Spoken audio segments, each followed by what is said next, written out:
All right, That's the turn of events. Looks like we're live. Welcome to the show, everyone. This is Wes from Thinking Critical. Thank you for joining us. We got a great panel for you today. First up, Doc, how's it going, man? What up, guys? Also with us, we got Pele. What's up, buddy? Hey, what a beautiful Saturday morning. Hope everybody's doing as well as I am. Awesome. Also in the house, what's going up, Lance? Hey, how's it going, guys? Thanks for having me. And finally, we have the Let's Talk's community's worst nightmare, Jeremy. What's going on, buddy? Doing pretty good. I guess I did recently make him a little mad earlier. Recently, it's like a weekly thing. It did cool down, you know. All I have to do is quote tweet him once, and I get really mad. Yeah, they'll sit there like one of them called me. What did he call me? A pathetic, bigoted misogynist. And then when I came back with a better pathetic burn, they called me an asshole and said I was mean. You get blocked. You called me names first. I'm pretty sad. Let's Talk Spidey won't talk to me no more. Yeah. Oh no.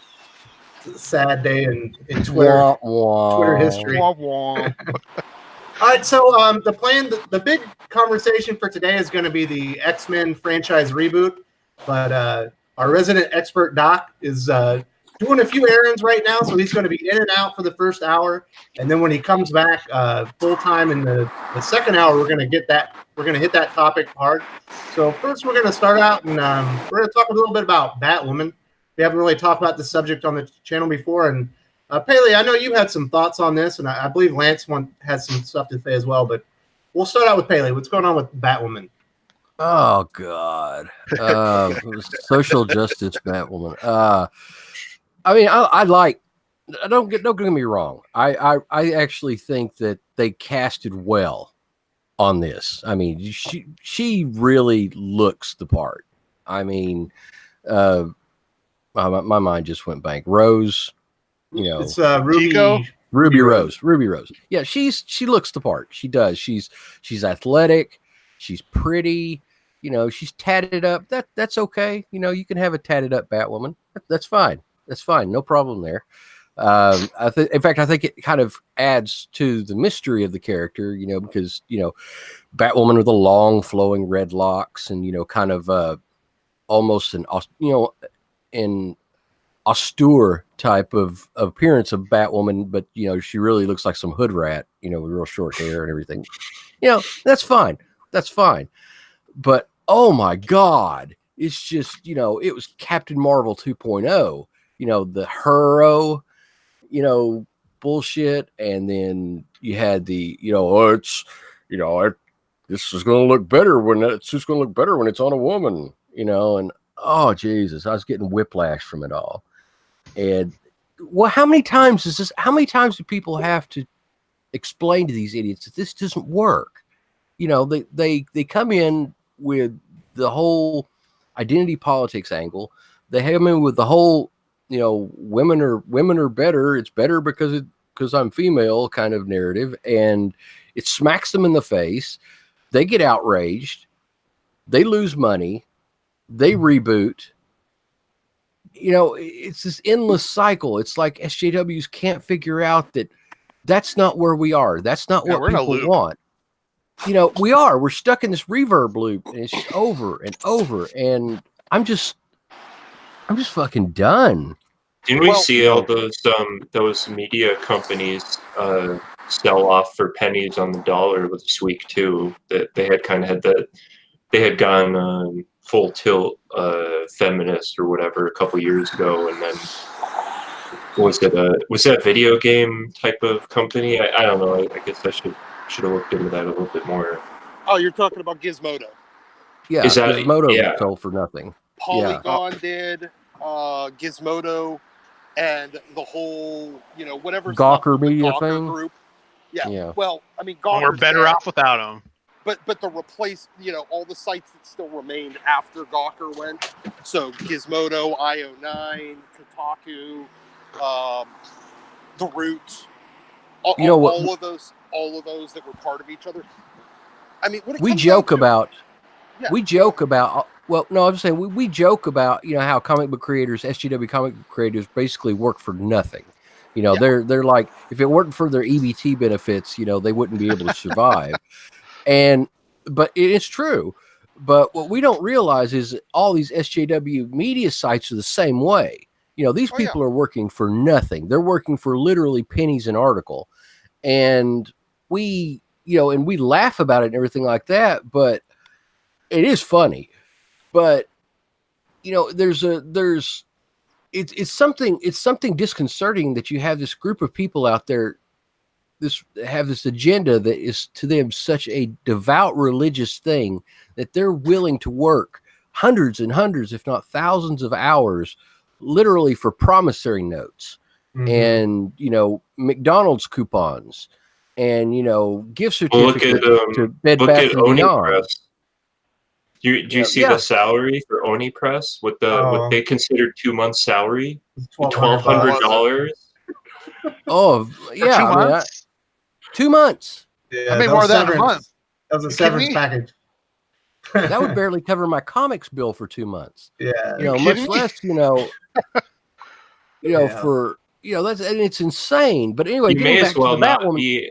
You may as well not be in the comic book industry if that's how much you're making. I'd rather go work at McDonald's and actually pay my rent. I definitely feel more respected if I was flipping burgers versus working at Kismato. I mean, disability pays more than that, doesn't it? I mean, you know, I think disability pays more than that. And I'm like, wow. And that's who keeps pitching and keeps revitalizing these properties like Batwoman, you know, and they get these people on there. I can only assume then that the people that are writing for Batwoman and that you know have the ambition to keep this going and everything like that are in that same class of people that are willing to make nothing to keep, you know, and that's what's appealing to these companies. Well, we can run this for, you know, almost nothing. All we have to do is pay, they want to fall on their swords. I mean, they don't care about success. They would rather fall on their sword and be a victim. I mean, Hillary Clinton just wrote a whole book about it last year. Oh no, you people, it's your fault, basically. Well, I'm sure Amber Rose is probably making good money, but you know, the actors and actresses probably make pretty good money on the show set, but everybody else associated with it has to be making almost nothing. Well, yeah, actors aren't going to take a pay cut. So, you know, do you guys remember the story about Zoe Quinn when it came out that she had like a team of like almost homeless trans women that were doing all this work for promised money that she never paid them? Yeah. Mm-hmm. And they just work them like slaves and tell them, well, you can't give up now. You know, we're fighting the good fight. How could you leave me now? And it's like, well, she's pocketing, you know, thousands and thousands of dollars and jet setting all over Europe with like. Why didn't I come up with that scam? Guys. That's a good scam. She got $35,000 to start a Discord server. I could do that in 5 minutes. But it's basically they're religious leaders. You know, the SJWs have these NPCs have these religious leaders. You know, it's two tiers here. You have the social justice idiots, but they're not idiots. These are the people that kind of run the thing in the background. Yeah, they monetize social justice, and then they've got all the NPCs below them who, you know, work for nothing, who, you know, who attack this with religious fervor and all this, and they keep the whole thing up and running while the social justice advocates are stuffing their pockets, you know, and that's what this zealotry is all about. It's really about money, but the NPCs that work for them think it's about, you know, equality and justice and all this. So, Hey guys, I just wanted to see, can everybody hear me? Yep. Yes. Mm-hmm. Oh, awesome. I'm back in my car now, so. Oh, you got your car back? Yeah, I just got the car back, and I'm doing it literally through Apple CarPlay. It's fucking dope. But the one thing I wanted to point out was, I think the reason why they all get so mad about the response or the rejection of it is because, you know, they make this big deal about, you know, women or blah, blah, blah in these roles, and everybody goes, okay, we don't care. And they just need you to care. But we don't care. No. And I think it just drives them insane that they want to make this big deal out of everything, and everybody just goes, we don't care. And that's what drives them so nuts. This week was the news that Unstoppable Wasp got canceled again. Mm-hmm. Yep. Right? Mm-hmm. Yeah. And yep. The art was from what I saw of it, I could not believe that was a Marvel comic. I was just like, what is this? Not just the art, but the content too. Like they saw the page of them being all giddy about getting in a relationship and kissing a boy. Aren't these adult women? What the fuck? It's like watching people imagine what a relationship would be like rather than ever having actually been in one. I talked to some of my chick friends, like, is this appeal to you? And I'm like, no. Like, it's for girls, right? I wouldn't read that. Definitely wouldn't pay for it. Like, it's ridiculous. That's what I was telling somebody. I was telling, like, in our private conversation this week, that these chicks, social justice type chicks, they and I guess some of the guys too, they're very, very lonely. They don't know really what relationships are like. So they're kind of looking at it through a lens of, hopefulness and fiction. Yeah. Fanfic. It's basically a fanfic, fanfic romance, and that's all they have. But even like Archie Comics gets relationships better than what this comic was offering. Like, Archie, Betty, Veronica understands high school romance better than Unstoppable Wasp understands adult romance or whatever that thing is supposed to. The second batting at this, right? This is their second try at trying to get this right. They still fucked it up. Yeah. Oh, and that guy, it's apparently written by a man, though you would never notice. And the guy who had a big thread on Twitter about how he put his heart and soul into this piece of garbage. And it was just like, really, dude? You put your heart and soul into this? All over again, I'm supposed to buy it because you worked hard on it. If it's bad, it's bad. I'm sorry. I do think I want to bring it back to what we were talking about just a few minutes ago. I think one of the things that you will call SJWs. I don't even like to use the term anymore because people use it too widely, or NPCs. That the reason they get so outraged when you don't care about these things that they're driving forces in their lives is they don't realize. I have 2 children and a wife. I only have enough stuff I can really care about. So whether or not Batwoman is driving home feminism is not a big deal to me. Is it a good show? That's all I care about. So, and Jeremy has a life, and Jeremy has a real hobby of making computers. He doesn't have time to talk about your stupid bullshit because he actually has a life outside of all this stuff. And it infuriates them to no end that people have a life and people have things that fulfill them outside of their stupid causes. Like, I can't be fulfilled by a cause. I need real relationships. I need real driving forces in my life. But I don't think that they understand that they haven't experienced those type of things in their lives. And it frustrates them to no end that people can look at what they're saying and be like, whatever. And just move on. Yes. And it drives them insane that you don't care as much about it as they do. Mm-hmm. And that you don't value it the same way, because there's basically there's one acceptable thought on everything. There's one acceptable opinion, and you deviate from that opinion by not caring about it. And sex is a spectrum, and gender is a spectrum, and sexuality is a spectrum, but we can't have opinions. There's no gray area. It's black and white, right and wrong. They claim it's a spectrum, but they've never exexperienced it. So how can they say a spectrum that they've not experienced? Well, I mean, I'm being completely honest about this. They like to use the incel, insult all the time when they're projecting like crazy. They're the people who are involuntarily celibate. These are the people that, don't know what relationships are like. They really don't know what sex is like. They kind of have their fanfic theories about it. So, maybe that's half the problem. Stop writing fan fiction. Get a real life. Start talking to people. stop worrying about causes and go live your life and be fulfilled through relationships and human contact. And you'll see where we're coming from and why we don't give a shit. I ain't got time for it.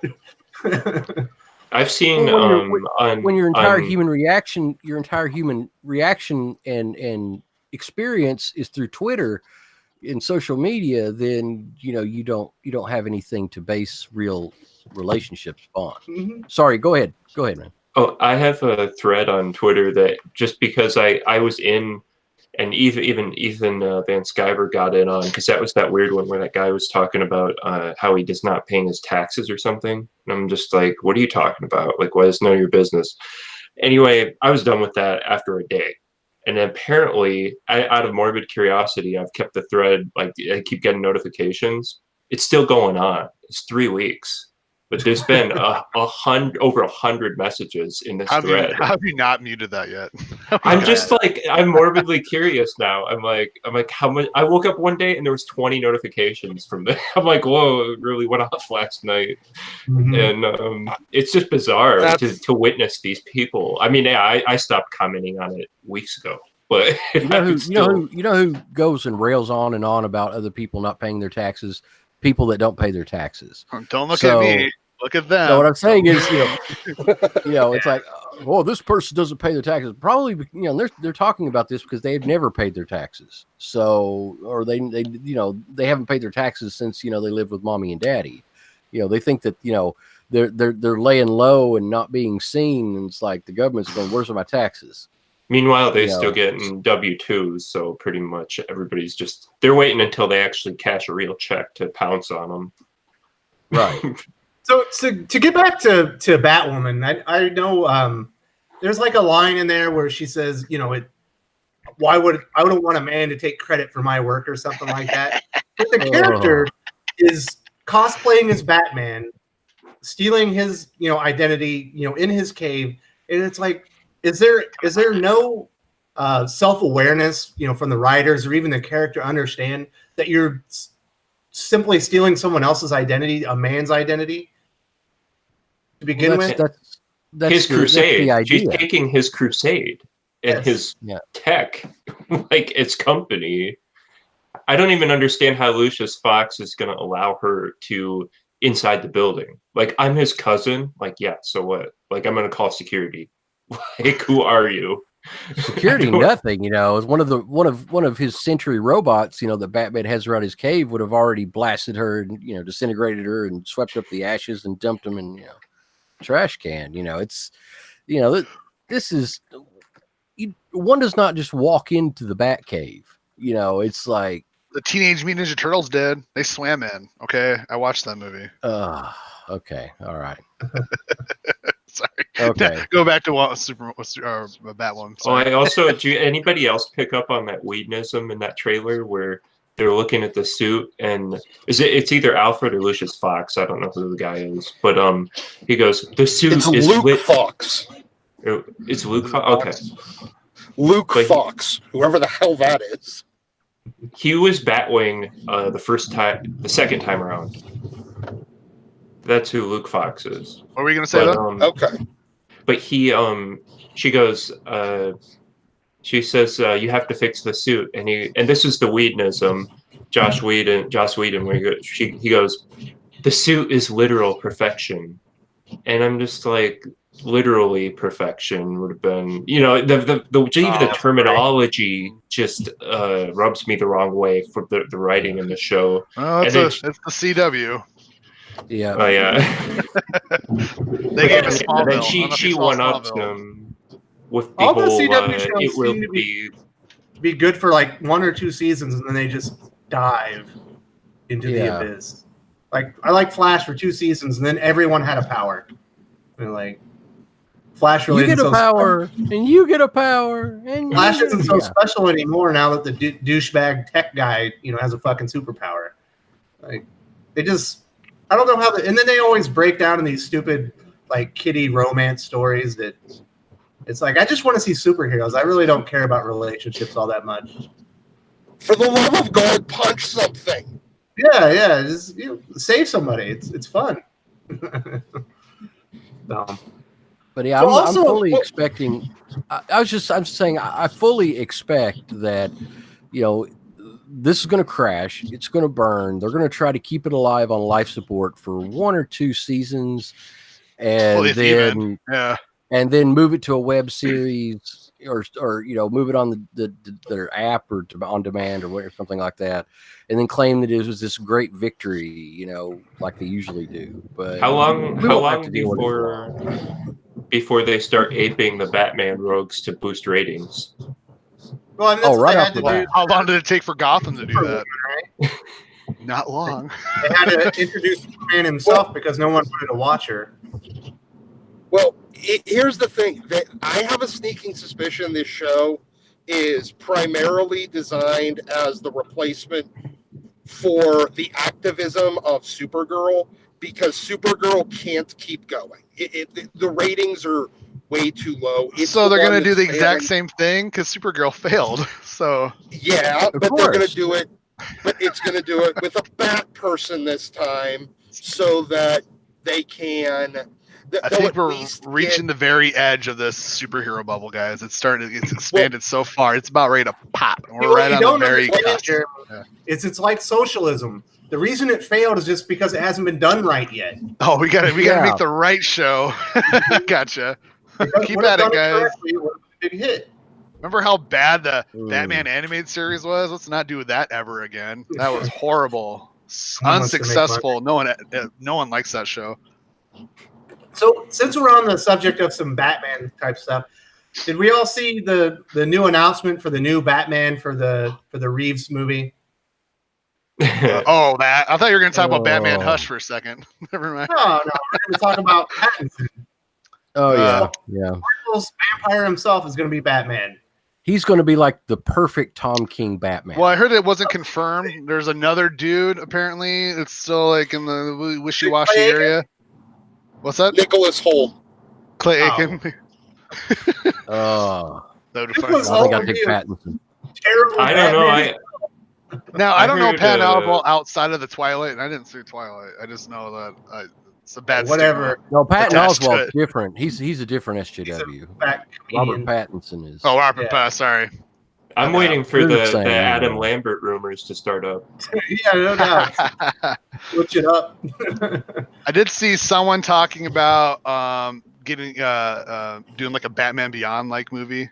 Get Michael Keaton back. He can be old Bruce, and they'll start. I'm like, yeah, maybe. I don't know. Try it. Fucking try it. Why not? I like it. A lot of people didn't like him, but I liked him. I really liked him. If you did a Batman Beyond, but like instead of Terry McGinnis, made that Damian Wayne, I could see that working. But I love Terry. Terry's my buddy. No. See, the problem. The normies won't understand. Stop doing fucking legacy shit. Stop doing people's kids. That's the problem. Everybody's tired of seeing people's kids take up the mantle of their dad or their mom. Mm-hmm. I don't like these things being like a birthright. Yeah. Well, that's why Terry was so good. His dad died. His mom was. Yeah, it was good. That was a good show, by the way. I like that. I like that show. Yeah. Terry worked because he had somewhat similar circumstances, but not completely. It's the reason why he was a much less. He was essentially Peter Parker being trained by Bruce Wayne. That's what Batman Beyond was. He was essentially Peter Parker. Exactly. There's a lot of homages to Spider-Man too. Yeah. They made Batman Beyond was Bat Spider, and that was fine because if you're gonna just do Damian, all he is, then you might as well just keep fucking doing Bruce. Yeah. There's no point in changing. So now that we know, I don't think real like paying audience though, like people who don't, your movie audience, I should say, I don't think they're ever going to accept a Batman without Bruce Wayne. See, I think appealing to these people are why I hate superhero movies so much, because these movies suck. They don't appeal to me. They need to start appealing to people like us. Yeah. We all know that SJWs are the far left, activist types. We know that they rail and scream and yell for everything like that, but then they don't watch it. you know, they'll talk about it for like 20 or 30 hours at a time, you know, and they'll post about it for weeks, but I have to actually watch Didn't this. CB just announce a bunch of creators and everyone's like, not a good ratio of men to women, CB. Come on, buddy. That's all they cared about. Said, there's not one single what is it? Person of color, trans. No, it's not trans. Where you're not where you don't have a gender identity. Oh, like fluid? Non-binary. Binary. Not one binary creator, CB. Yes, non-binary. Yes, not one non-binary creator, CB. What are some of these people have in their head? Like, okay, well, we got to find a black guy. Hit the streets. Hey, you want to write for Marvel? Like, what the fuck's that? You have to take applications in. Whoever's the best qualified. You don't go, what's your skin color? That's the weirdest thing these people have. I remember like 3 years ago when Dan Didio was getting asked about his ratio, and he snapped and he said, "Who should I be hiring? Who am I supposed to be hiring?" And then Bleeding Cool wrote a whole article about it, and they were like, "We'll tell you, Dan." And then it was just like, then he's just like, "I'm never talking about this again." Like he literally will not talk about this subject again after that. Well, I mean, you couldn't say one thing that wouldn't take it. Go ahead. I'm sorry. You broke off. No. What were you saying, Payman? No, the SGW job applications have to be hilarious in the comic industry. You know, you've got 2 boxes. You know, what's your race? What's your sex? You know, experience. You know, gender, is on the back. You know, or whatever. You got race, gender, and then, you know, if you want to, you could tell us about your job experiences. You know, that's totally not necessary. We know your life experiences are what matter. No, there is a sex box. There is a sex box, but you're supposed to tell them how you like getting banged. Because that matters, apparently, to whether or not you write comic books. Do you like it? There's a sex box that said sexual harassment. It says yes or no next to it. Have you been harassed? Yeah. You know, if you haven't been harassed, then I don't think you have the life experience for this. Are you? One of their questions is, do you have a plan for the character? And it just says yes or no. Well, shit, they got a plan for the character. The perfect. I feel like in the future, because there's going to be so many different genders, we're going to start having to identify. Can you write your name in the snow, or can't you? That's how we're going to have to start identifying. Oh my god! Does it work like a pencil or not? I'd say, can you pee standing up or down? But you know, there's a lot of men that probably sit down. And pee. Well, anybody can pee standing up. It just depends if you want to take care of the mess or not. Yeah. Well, to get back to Pattinson, we kind of brought it up. So, who does anyone think he's going to do a good job? I think he could be fine. Mark Miller said that he believes him. He made like a post like a year or two ago saying that he should. I have a specific gripe against him, and it's that he has this dead-eyed, glazed over look in his face that just is not the look of intelligence. It's just kind of if you watch his movies ever, he just looks dim-witted, like he cannot think of his next thought or what he should be doing. And I don't see this being Bruce Wayne. Bruce Wayne is a genius intellect.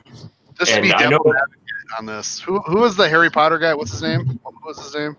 Daniel Radcliffe.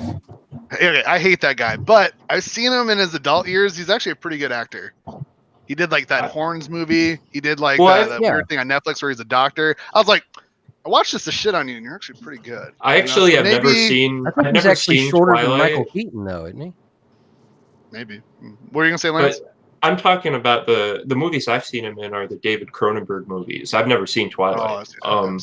And so those haven't seen Water for Elephants? I don't know what that is. Am I the only guy that had a girlfriend when that movie came out? Ouch! I was married. I'm leaving the stream.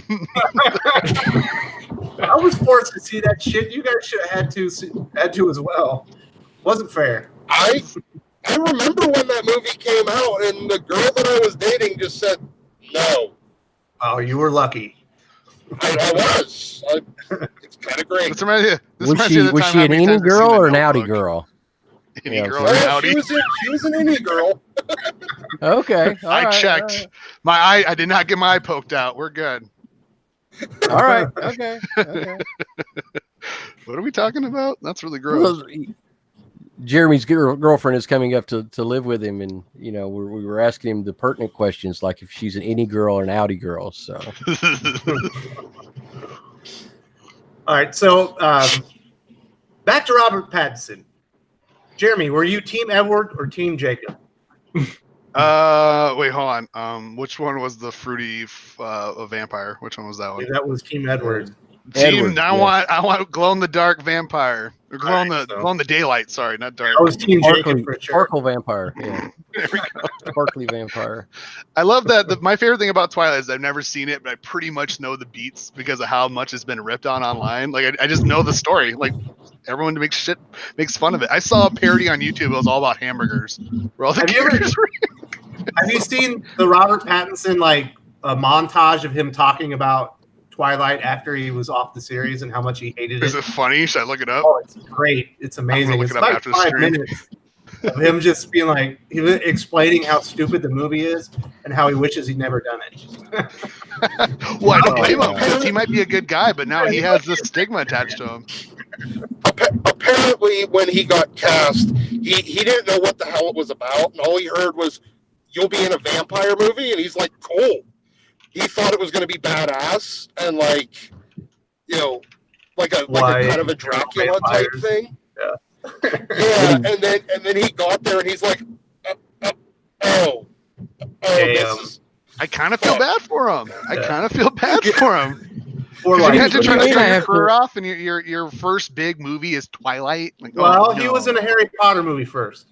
Yeah, but he wasn't played, a role though. Wasn't he just like a kind of mini role, like background? Well, he was one character? of the guys in the trial. Yeah, he died. Yeah, he was the first guy to get killed by Voldemort, I think. But he was the first. This is his first movie where he's on the DVD cover. Yeah, Okay, what's that? Because that's how I'm going to remember him, and I didn't even see Twilight, so that's how everyone's going to remember him as. Actually read the book. It's really bad. I could only imagine. Oh, yeah. Boy. I remember people in high school reading it. If you think that's bad, my wife went and bought 50 Shades of Grey, the novel. God. And it literally is Twilight fanfic. Mm-hmm. So That's what I heard, yeah. Yeah. Oh, I have a funny God, story about that, so Pele. bad. I have a funny story, man. When Go I was, I think, 22 or something. Go ahead, Lance. Are they still vampires in 50 Shades of Grey or not? Nah, they're in a bondage. Yeah. They just took the vampire part out, but it was all the rest of it was the same. But anyway. But I have to laugh because when I was about 22, 23 for Christmas, awkward Christmas, my brother heard about this 50 Shades of Grey book and he bought it for my mom, and it was so hard. She's like, "Yeah, it's a bestseller. Here you go, Mom." I'm like, "Why the fuck did you buy Mom that?" I'm gonna go. This got weird. Yeah, your dad comes up to you the next day and he's like, "Well, my parents had no idea trying to what shove it was. things in my butt. What the hell?" My parents had no idea what this book's. So I was like, "Oh, thank you." And I'm like, "I know what that book's about." So I the same way again. when the third Twilight movie came out, and you guys might know what that movie entails. Two of my nieces asked me to take them to it. Oh no! One of them was like 14. I got no idea what you're talking about. The other one was 8 years old. So I take my two nieces to it, and at one point in the movie, Edward chews his baby out of his girlfriend's stomach. And he like comes up and he's got like blood coming down his mouth and everything that looks like he just went down on her. So he got his Red Wings? Yeah. Oh. And I'm like, What? So I'm sitting there with my two nieces, and I'm just going, I'm such a shitty uncle. Like, I should have never brought him to this fucking movie. I was like, why does this happen to me? A lot of inquiries on that one. My big question is, why have you wasted the gray matter on remembering this shit? Because it was an awkward moment in my life, Doc. I didn't feel good about myself. Oh my God. Yes, but or West, sorry. But that's when you just go and drink it away. Yeah. Yes, I should have taken my two nieces to the bar and said, sorry, girls. I gotta get that out the memory hole. Don't tell your dad. Yes. You would have been a more responsible uncle for getting them drunk so they forgot about it. Yeah. I did have my, the embarrassing part for me was the whole part where they were like fumbling around trying to have sex, and he's like, "Oh, I'm so scared. I'm going to break you. I'm going to end up killing you." And I'm going to, my God. What's funny about this is when I got married, my wife was like 96 pounds, 4'10", and I'm literally like 3 times bigger than she was. And for some reason that popped into my mind. You're going to break her. That fucking movie came into my mind, and I'm like, oh my God, I'm going to kill her. I'm going to accidentally killing my wife on our wedding night. What the hell is going on? And I was like, God damn, I hate that movie. Absolutely. Nothing good came from Twilight. Nothing. It's a whole boatload of bad memories. I now know, for the last 10 minutes of discussion, I've now learned more about Twilight than I did in my entire life prior to this. And I blame all of you. Well, I hope that you meet a nice girl that loves Twilight and wants to share it with you one day. Yeah, I will set myself on fire. I'm just gonna crash this car, BMW, right now. Where's the closest light post?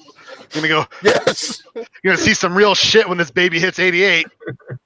So the reason I read the Twilight novel is this girl was like, I really want you to read this. I was like, no, I don't want to read it. It looks stupid, and I've already heard what it's about. I already knew about it. She's like, no, it's really important to me. I was like, well, it's really important to me that you read Glenn Beck's. What is it? I can't remember the book. Common Sense. I was like, it's really important to me that you read Glenn Beck's Common Sense. She's like, I don't even know what that's about. And I was like, well, it's amazing. She's like, well, I'll read it then. I was like, fine, I'll read Twilight. And so when she started the book, she was like this really liberal girl. And by the time she read it, she was completely red-pilled. And I read Twilight. I was like, that's actually a good trade. Sort of worked. It was worth it. Did you get blue-pilled? Were you now like, I hate Glenn Beck? No, I was like, became a socialist after reading Twilight. Just as bad as I expected. But at least she has good politics now. We can talk about shit. Stay in touch? Do you stay in touch? Yeah, we're still buddies. Call her up. Hey, have you read Common Sense lately? No, I see her on Facebook. You know, she's way more far right than I am. Yeah, I'm not allowed to ever address or talk about or, God forbid, ever see any of my exes. So that's one thing I really like. We end up pretty bad, so usually it's for the better. Well, that's what I really love about my wife is she has absolutely zero tolerance for any type of bullshit like that. So she's like, this person does not exist anymore. You don't contact them. You don't think about them. It's like, okay, fine. Hey, that's a good idea. Life's better that way. It is. It really is. Leave it in the past. Shut the door. Burn the bridge. Keep going. It's what's there to gain? What's there to gain? I've known guys that talk to their ex-girlfriends and they're married, and I was like, I could have been with her. Like, but you married her. What are you doing? That's the one good thing that Facebook has done is it's killed like nostalgia, because you can go back and look and you're like, dodged a bullet there. Time did not work for that lady, but. It's like, well, most guys have the same problem as the protagonist in Memento. It just seems like, as soon as they get away from that chick for like more than 10 or 15 minutes, they start, oh, what was so bad about her? I can't remember. She was fucking your best friend. Move on with your life. Yo, let's bring that up. I think that's more of a toll on your friendships. What the fuck? None of my friends would ever fuck any of my girls. They know better than that. It's vice versa, too. Wow, it sounds like you have good friends, because I definitely have friends would have screwed me over in a second. No, they're like, nah, that's not happening. Well, that's I saw that with one person. Like, no guy can be friends with a girl because every guy would want to fuck that girl. I'm like best friends with my brothers. She's nearly my sister-in-law. if she even offered, I'm not touching that. That's messed up. I would rather keep my relationship with my brother sane. That's messed up. So is your brother smart and like pawn you off and make you go to the girl shit with her? No. That's what I would do. Not gonna happen. Like Jeremy's gonna take you to Twilight. He can't wait.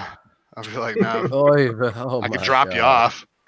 But seriously, Jeremy, that's how we can tell that you weren't in the military, because literally the secondary motto of the Army is, you could trust your buddies with your life, but not your money or your wife. Really.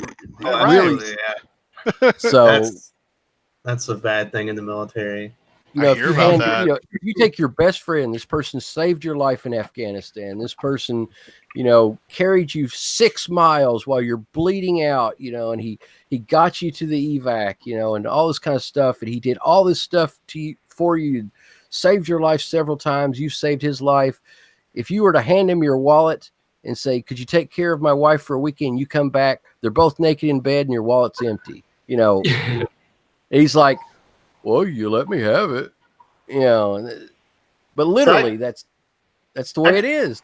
I got a pretty bad story. I'll get on this and then we'll get back to comic books. So, let's hear it. I was in the Air Force, but I worked with the Army a lot, and one of my buddies, he deployed to Afghanistan, and he got there, and he makes some friends or whatever, and he meets this E4 who specifically volunteered to go to Afghanistan for, I think it was 18 months for $10,000, like a cash, no tax, cash payment.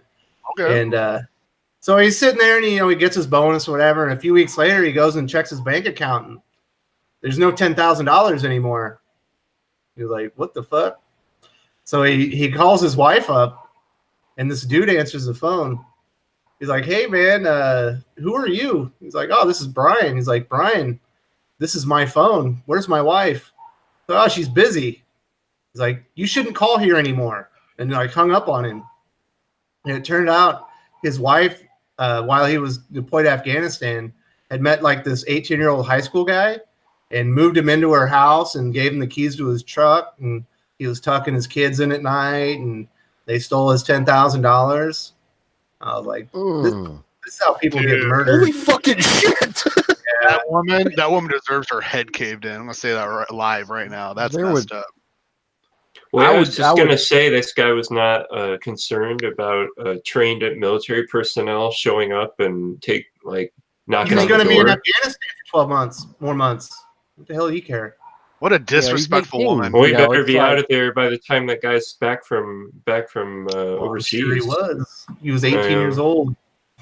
Bam! Here's the papers. I'm taking the kids. Fuck you. Yeah, he spent the money, banged the woman, and he was gone in 3 months. So he got to drive his truck for a year. Yeah. But how uggo was this chick? She's got to fucking find herself an 18-year-old prostitute, basically. Hey, look at all those teachers. Some of the hottest women I've ever seen in education. Yeah, some of the grossest perverts. Banging these 13 and 14-year-old guys. It's like, where were they when I was in high school? Well, I've read that that a lot of what film noir came out after World War II was anger against women, because of they had the theme of anger against women because a lot of them had been given Dear John letters during the war, and then they came back. So then all the stories kind of were about these ex-military personnel who were they could do things a normal guy couldn't do, and so they get in these situations, and then they had the inherent anger towards women because of what had kind of happened during World War, or when they got home. That's what at least stood out. I can confirm that for the most part. During my 12 months in Afghanistan, I was placed in with an Army unit. And by the 6-month point, half of the dudes that were married were getting divorced, and half the guys that were engaged weren't engaged anymore. Basically, ruins your relationships. You have to have you have to have a really strong woman, or if you're a woman, you need a really strong man that can actually put up with that. 12 months apart. Especially if you have children and stuff, is very, very taxing emotionally and mentally, and it's very difficult. Pretty sad, actually. Hated seeing it. Yeah, I don't. I've heard and met very few people whose military marriages actually worked with the distance involved. You know, it's just there's something breaks down, so it's just a bad idea. Don't just suddenly get married to your old girlfriend, before you take off for 12 months in Afghanistan. You come back and she's going to be with somebody else and all your college money's gone. Yeah, there has to be a certain like a tremendous amount of trust there, but it's one of those things. We all sign on the dotted line. The U.S. military is all volunteer, so it's one of those things you end up getting into. Most of the guys end up re-signing on and stuff like that. So, well, after my wife cheats on me, I'm definitely gonna rejoin the army. What else am I gonna do? Dude, you should definitely join the French Foreign Legion. I think you would be badass in the French Foreign Legion, my friend. You're gonna make me cut my hair. All you need is a birth certificate, be able to do 20 push-ups, and I think you have to be able to run 2 miles. How long? What's the time limit? I think it might have been 18 I could run minutes. like 2 miles in like a week. Jeremy could rock a beret with that hair, I think. The side, I put it right here. Can you imagine Jeremy in a beret? He would look amazing. Right? Oh, Stop it. I don't think you could be in the French Foreign Legion, but you could probably be in the Swedish army, with 2 weeks. Swedes don't have an army. What are you talking about? So, I don't speak Durka. Oh, sorry. So let's get back on the comic stuff. We're still waiting on Doc to come back, but we can start talking about the X-Men stuff. As many I really want to hear may... Doc's take, because I remember a couple weeks ago he was trying to convince me to get on X-Men. I was like, well, give it a year if there's a consistent year of good books. And sure as shit, the summer just around the corner, and they're going to reboot the whole thing again. Yeah, that's definitely going to come up. So he was like, it's getting good. It's getting good. I'm like, that's good to hear. I can't wait to hear consistency. And I feel bad. So if you don't know, CB Cebulski and Marvel Comics announced that they're wiping out the entire X-Men lineup. They're going to relaunch it with 2 books, The House of X and Powers of 10. Sorry, Powers of 10. It's not Powers of X. And Jonathan Hickman's going to come in and revitalize the franchise. And after that, they're going to spring back some of the classic titles, and then a new flagship title that Hickman himself is going to write. Pele, you have an LCS. Has anyone said anything about this? Are people excited? Actually, they have. Yes, people. I've got 2 camps. 2 camps of people that I've talked to, and one is, oh my God, I'm not going to touch this with a fucking 10-foot pole. I'm tired of the reboots, and Marvel can go to hell. And 2, who really who loved Hickman's previous work and are willing to give it a chance. So it seems to be pretty evenly split. The problem is evenly split means that they're going to lose about half their current readers. So, I'm annoyed because they can't just continue on with issue 20 or something like that and say, okay, with 20 we're going to go to the Hickman run, and they've got to reboot, and people are tired of the number ones. They're just tired of the reboots. They don't. This is the 3rd X-Men reboot in less than 3 years. They rebooted in with X-Men Gold and Blue, and then Red afterwards, and they just rebooted Uncanny X-Men to lead into Age of X-Men, and now they're rebooting the whole thing. That's confusing for current, longtime readers. How are new readers supposed to jump in? They can't. There's going to be two mini-series, and then two or 3 more ongoing series that start with more number ones. What is the point? Because you got people coming from the cartoon and the movies, and they're like, okay, so where do I start reading? It's like, well, there's 18 different fucking solos. Which one do you want? Well, Marvel's excuse is that we can start off. Hey, it's a number 1. That means anybody can just jump in at any time. Hey, it's a number 1. You can jump in here. It's a safe jumping in point. But that's bullshit. That the only reason why they're doing this is because they can charge $7-8 for number 1. Oh, absolutely. Because in my experience, number 1s aren't really a good jumping on point to get people on. People will rather look at a book that says 112 or something. Like, oh, so there's 111 other books behind this and more to come. Okay. They're way more willing to jump on then versus a new number 1. What does that mean? They don't care. New readers don't care about that. No, so they the don't. one thing one thing it does have working for it is Hickman has a very devoted fan base. He has a history of writing, and the people that like him seem to love him. Like it's not a whole lot of people like, yeah, he's all right. What else he's done that's really popular? What else has he done? Well, he did before in Marvel. He did was it Fantastic Four? I'm missing it up. Yeah, I'm trying to think if I've read anything. Yeah. Okay, it was Fantastic Four. He had the last good Fantastic Four run. Oh yeah.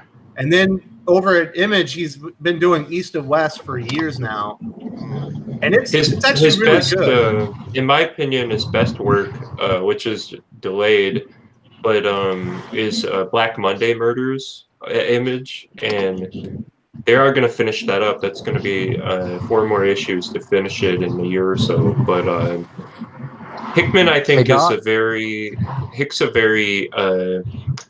kind of. It depends on it. I wouldn't say I unequivocally love everything he does, but I think that he is a very talented writer, and that he has a capacity for a great X-Men run.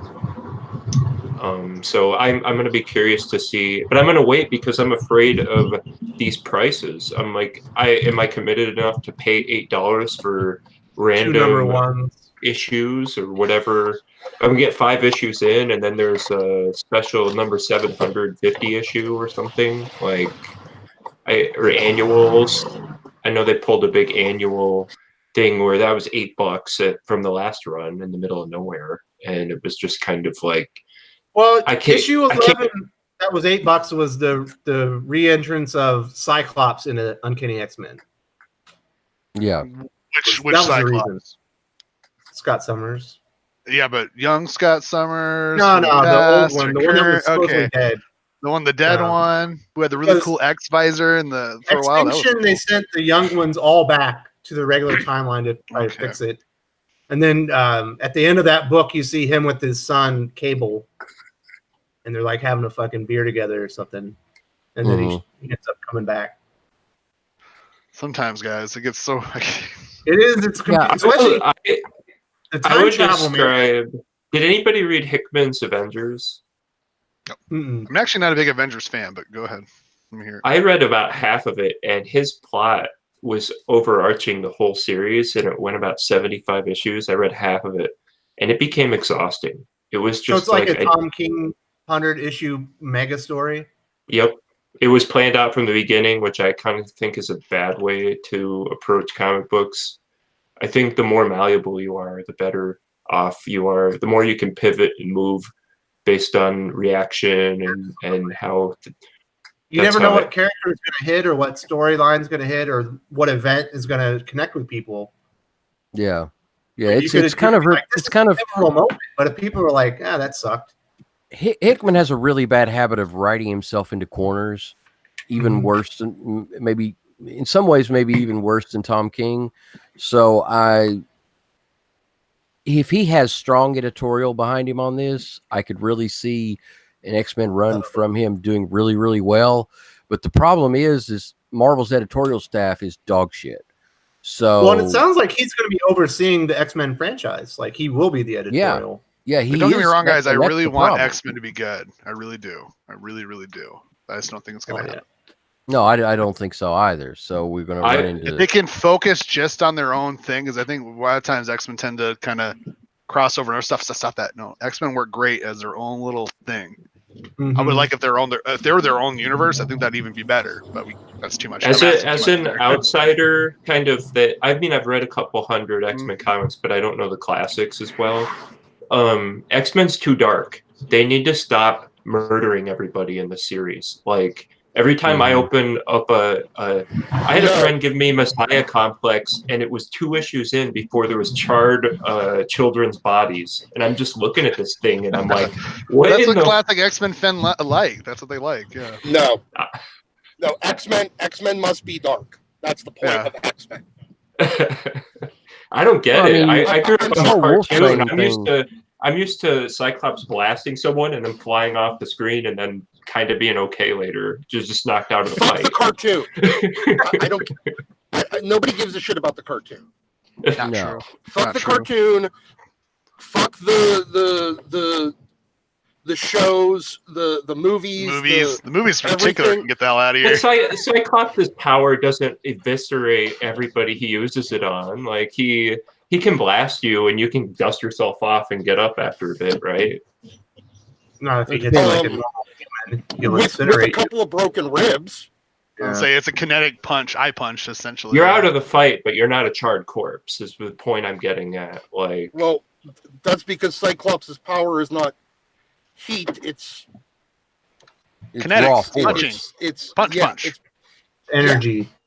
I just think they should dial back on the murder and the, Lance. That's not even the worst. I was reading one, and like Angel was he was just standing up, and his blade wings just cut a dude's head off. He's like, "Oops, I shouldn't have got so close." It's really bad. Was it an honest mistake? Yeah, he didn't mean to. The guy was like charging him, and he just stood up and rank. X-Men isn't Avengers. It's not Fantastic Four. It's not Batman. It's not Superman.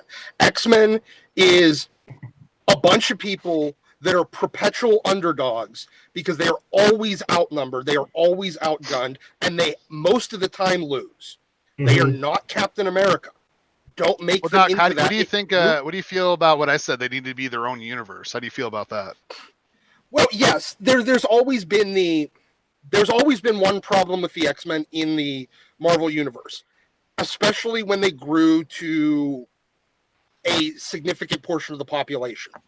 Mm-hmm. You have a fundamental problem with the established world that hates and fears you thing with the X-Men when Captain America, all the science freaks, all the cosmic rays, all the aliens, all of the tech freaks that make themselves into superheroes, they're all accepted by society and lauded. But people that are born with weird genetics are hated. No. Right. And it's you're not going to just magically become it's not like it's HIV. You can't just get infected with mutant. Spider-Man kind of did. No, he didn't. He was a science freak. Yeah, but he got kind of mutated. From a radiated spider, radiation's the mutation. That had not, and exactly how many mutants did he fuck to catch that? Zero. He got bit by a spider. It's not an STD. But I thought the difference was with the X-Men was that they're the next step in evolution. So they're the eventual replacement for humanity. So that kind of creates a conflict between humanity and X-Men, whereas like Super Soldier Serum is not the de facto. Oh, it was an STD. First of all, it's literally a STD, spider transmitted disease. Sorry. But my point is that humans fearing their replacement is dumb. It's in that universe with everyone else. No, it's still dumb because every one of those science freaks, every single one, their kids are mutants. Their kids are born with powers. So I'm just saying, if all those were gone and the X-Men are just in their own little world, their own Earth, whatever Earth you want to call it, okay, I think it'd work a lot better. Because then, like, weird.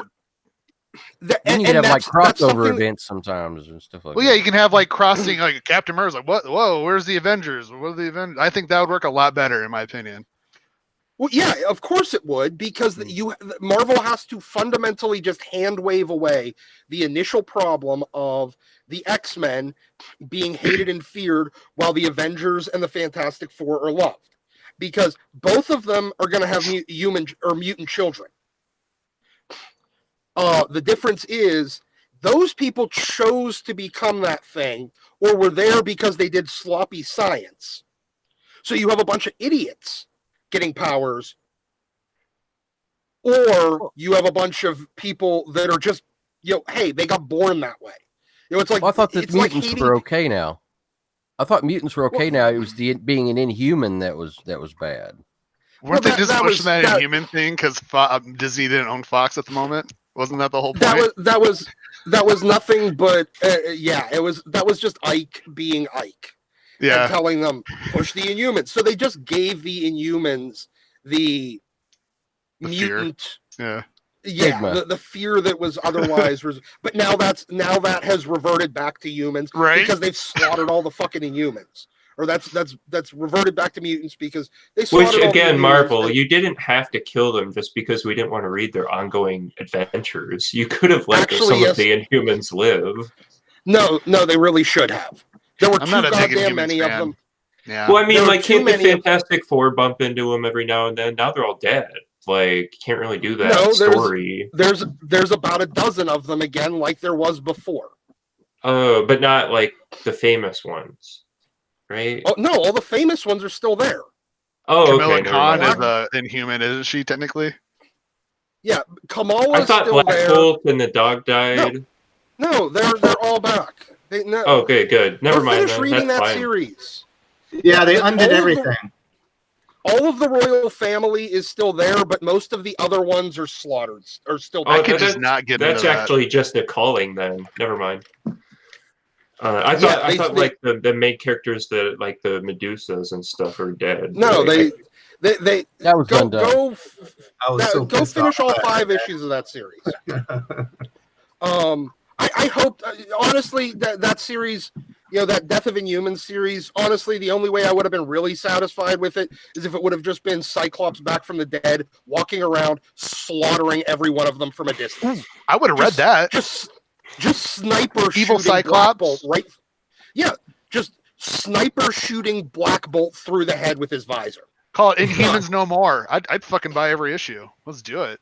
Yeah, it would have been Scott running around, coming back from the dead, and then at the end of the series, he walks into the mansion, kicks up his feet, and says, "Hey, how's everybody doing?" And everybody's Blood like, "Oh, for cool, the X-Men God." Yeah, I would have watched that or read that. But look, there's fundamental problems with the X-Men in the Marvel universe. There always has been, but everybody just kind of hand waved it away when the mutants were kept to a manageable population. And this was the unintended. Comics has this tendency of ignoring and not ever really thinking about the law of unintended consequences. There's a few immutable laws that Marvel likes to just not even contemplate: the law of diminishing returns and the law of unintended consequences.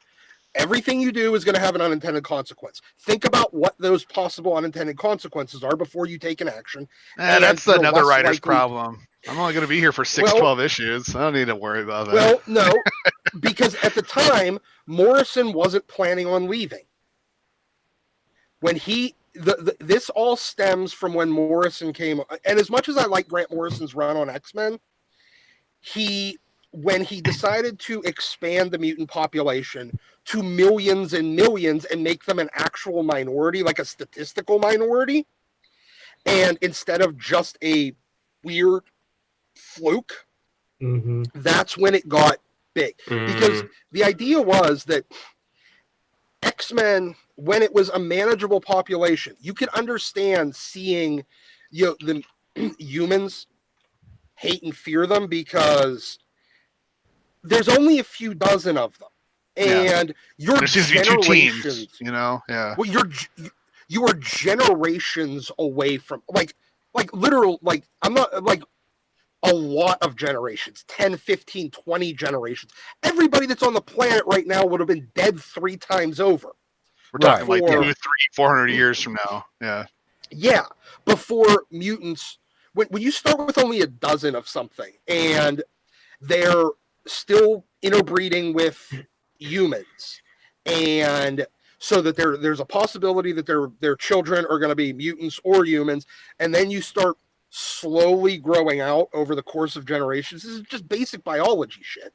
That's how Homo sapiens fucked Neanderthals for a while. That's how that works. Yeah, exactly. It still happens. Have you seen some of these people on Twitter? It's still happening. Except the pin was there, and Pele was like, "Woof!" straight. So no, so you're looking at 300-400 years from now before mutants are an actual threat size-wise to just in numbers-wise overtake humans as the predominant species. But when you expanded it out to millions and millions, I mean, hell, he killed, in the first issue of Morrison's run, he basically killed 16 mutants, and it barely really made a dent in their worldwide population.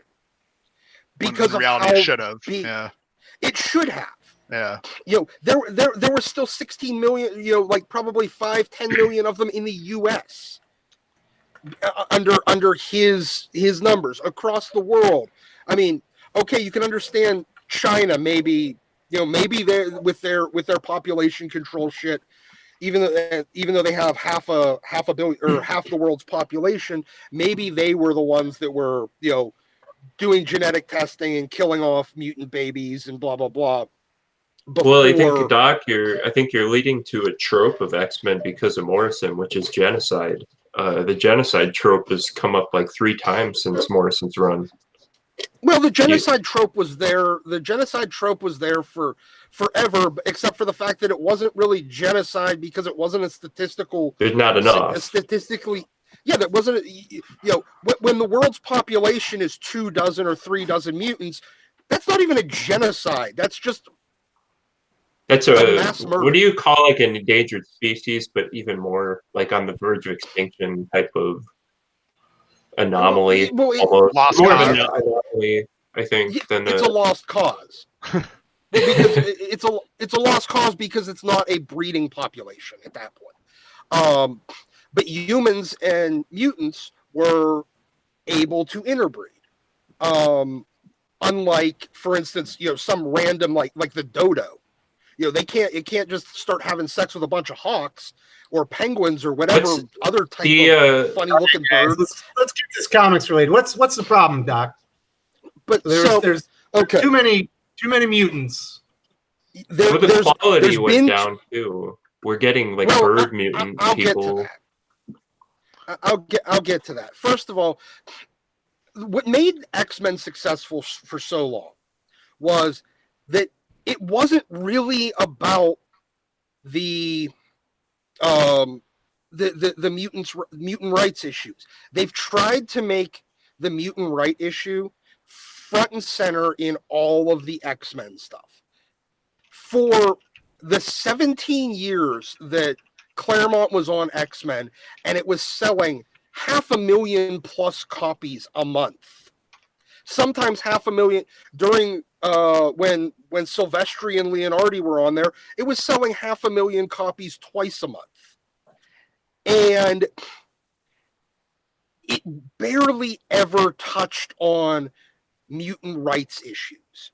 It was sort of in the background, but it was never really significant portion of the A plot. It was a soap opera. And it worked well because it was a soap opera. Everybody, there's a reason why outside of like MASH, The Simpsons, and Cheers, most scripted TV shows die in 4 to 10 seasons. You have some very significant outliers on that, but for the most part, and then they just get replaced by a different show. Whereas your soap operas, your daytime freaking soap operas that I don't know anybody that actually watches. They've been on the air for 50 years. The same shows. You can go back and go find a old video of freaking General Hospital or Days of I don't know all the names. I just know Days of Our Lives and General Hospital. I don't even know if either of them are still currently going. But you can go find episodes from the 60s. They still run. And it runs because it's a soap opera, because you can and the only reason that some of the characters on there even phase out is just because they get old. Friggin' Susan Lucci's basically made a career out of being on soap opera, and the only reason she ever left is because she just got too old or too expensive. You don't have to worry about that in comics. All it is a drawing. You don't have to worry about paying an actor, and you don't have to worry about the actor growing old. So you can keep the same characters flowing over and over, and just have it all lead from issue to issue to issue. And now, in the trade, right for the trade world, that sucks, because if you go back to some of those Claremont issues, like the Claremont run, it's very difficult outside of, Fall of the Mutants, Inferno, Mutant Massacre, Extinction Agenda, Executioner Song. It's very difficult to package them into a trade, because every issue just kind of ran into the next. But when you're selling 500,000 copies every month, you don't got to worry about packaging for the trade, because who cares about the trade? You're making millions on the regular series every month. At $1, you're still making $500,000 per issue. For retailers, you're making $250,000 for the distributor. You're making, $125,000 for the publisher, and you're paying. This is when cost of living was way cheaper. You were paying $30,000 a year, $40,000 a year to your creative team. You're making $90,000 for the company. It was an incredibly profitable. Who cares about the trade market? But now that we're in this weird right for the trade thing, because they want that secondary revenue, the stories are now always, they're prepackaged. There's a distinct delineation point of every single story, and that wasn't really the case for a long time. You'd have your A plot that was kind of running through, and you'd have a couple of panels or a page here and there that would cover the B plot, maybe 2 panels of a C plot, and that stuff would get kind of handled.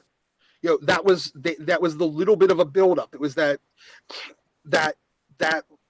post credit scene in a movie or a TV show, except for they put it in the middle of the story. It was just an interlude that would eventually come to fruition. You were getting little teases of a lead in to another story that would become your A plot down the line. That was going to be a big A plot. And as a result, you kept readers coming back month to month to month, because there was never a good jumping off point. Now, was there a great jumping on point? There wasn't a perfect jumping on point, but there was a decent jumping on point almost every issue, because Claremont took Stan Lee's lesson to heart of, remember that every comic is somebody's first. So he would do little comments here and there, and he'd find a way to put into the dialogue or into a caption box who everybody is, what their powers are, where everybody's at, why they're there. Mm-hmm. And he'd do it it'd be one word bubble here, one word bubble there, one word. There was never any real lecturing. Mm-hmm. Now they waste all their words lecturing somebody or just explaining in excruciating detail who everybody is. It doesn't just. One of my theories is, if you read Claremont's run, it's about a ragtag group and they're getting into adventures, and sometimes there's mentions like Nightcrawler was definitely thought of, as possibly evil because of the way he looks, and he was definitely treated poorly because he was a mutant. But then, yes, current day, once they blew up the roster and everything, the driving force in the X-Men for a very long time has been that they're a marginalized group and that we should feel bad for them. But when you read the books, I don't know why they do this.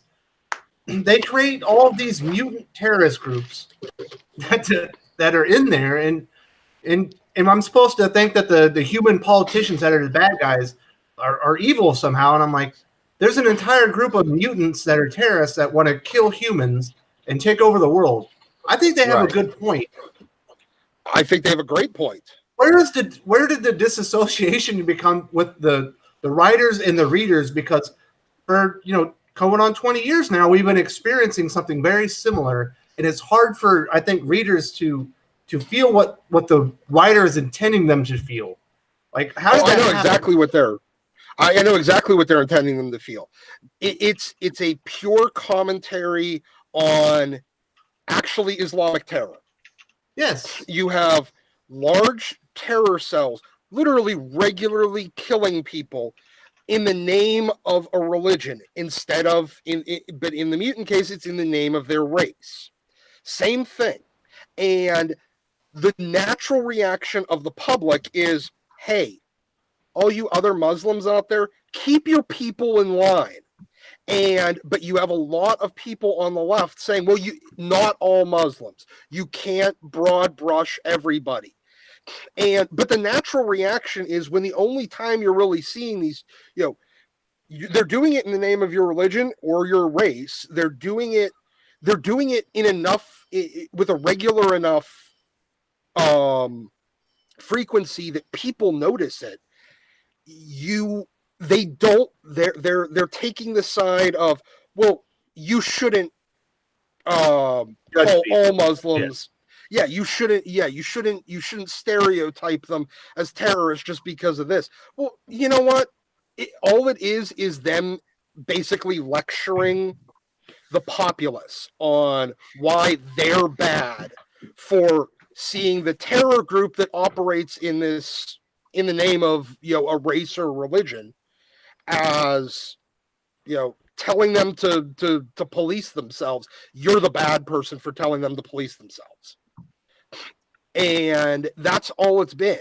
It's been trying to lecture the populace on their natural gut reaction and tell the populace you're bad people for doing it. And so I did a video on this, so I'm going to hit some of these things, and I think Doc's going to be able to provide a lot better explanation for some of my thoughts, or even expand on them. Another thing is when they grew the rosters out, instead of creating cool new mutants that were really fun and exciting to read, they started creating very grotesque mutants that they look more like garbage pail kids than something that should be an X-Men, in my opinion. But they also kept recreating the same powers over and over and over. So someone like Jean Grey, who's a telekinetic, right? Well, telepath and telekinetic. She has both. So when she's on the team, she provides a very specific power. And when they're fighting an enemy, if you can take her out, all of a sudden everyone's vulnerable because that ability has been taken out. But now there's so many of mutants with the exact same power. There's like 2 of them on every team. And so the writers have to do this stupid shit to where every time it's Jean Grey's touching her head and she's going, he's blocking my power. So-and-so, what are you receiving? And then she's going, he's blocking my power too. And it's like, God damn it, I'm tired of reading this. Yeah. Well, stop recreating the same powers over and over. Stop making 5 Wolverines. Stop making multiple Cyclops. Stop making so many people that can control the weather. Well, hopefully this reboot scales that back. Maybe. Hopefully. Yeah, hopefully. But what of Hulkverine at that point? I'd throw him into the sun. Who signed off on that idea? That was dumb. Greg Pak was Hulk, the writer. Also a Wolverine type. Yeah. No, that's stupid. No, I didn't buy that. Who bought that? Did anyone read that? Nobody bought it. Nobody bought it. No, Nobody did everyone go, that's stupid? They looked around the shop. I'm not buying that. Because that was a dumb idea. Yes. No, nobody bought it. Everybody just said, I want my Hulk and I want my Wolverine. I don't want a peanut butter and J out of them. No. They thought that it would be great. They tried this. They did it initially in that stupid Go-Gurt Hulk, X-Force or whatever, Weapon X crossover. And then everybody's like, oh God, please kill it before it's over. Oh, you didn't. And then they made Weapon H. And then you're like, oh, please kill that. And then they didn't. And I think this is their way of kind of getting out of that, because it's a dumb concept and it's a really unnecessary concept, mostly because how does how does someone get their adamantium claws to grow whenever they do? That guy's that's what I don't understand. You'd shrink back down from raging out, and you just have this huge exoskeleton ripped through your skin. Yes, exactly. Oh, you're dead. That was not exactly. good. Or you Hulk out and your bones literally break from the metal, and you're so funny. Yeah. That's the whole point. Like, they never even thought about how short-sighted. They didn't think through that at all. Gotta get them sales. And all they did was just say, "Hey, let's stick these two things that we like together. We'll make something cool." No. It worked for Reese cups. It'll work for comics. There we go. Yeah, but I like peanut butter. I like chocolate. They were. Yeah.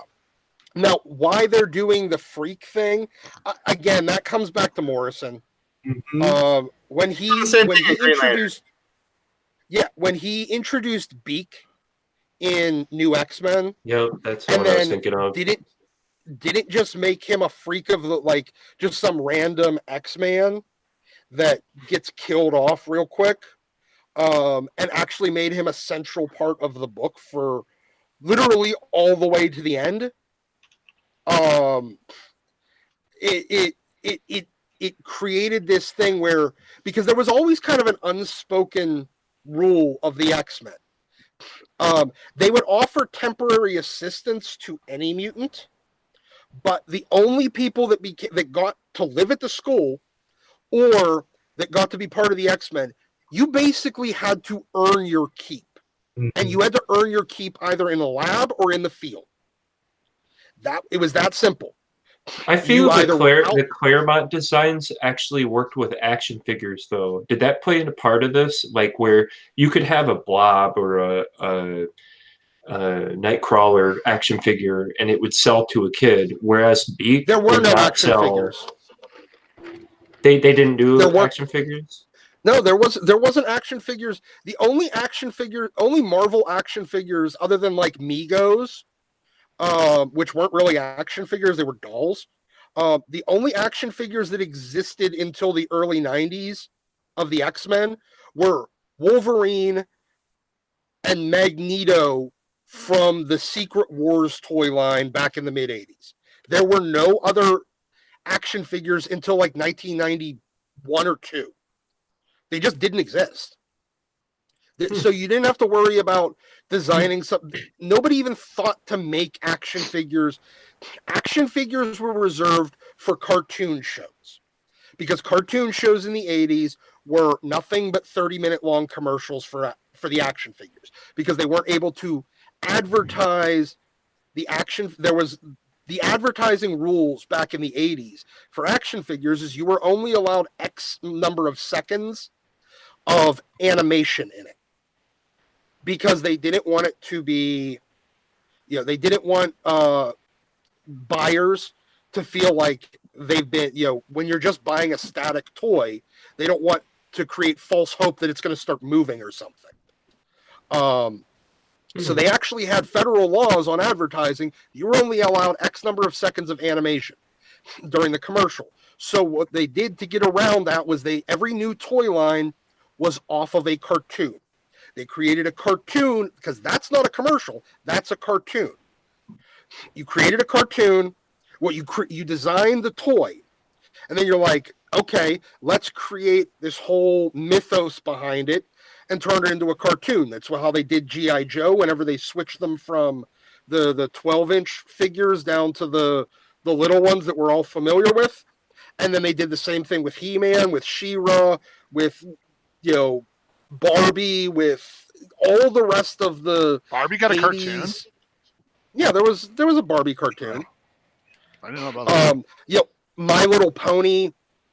All those shows were nothing more than to skirt the advertising laws of the 80s. Interesting. I've never heard of that.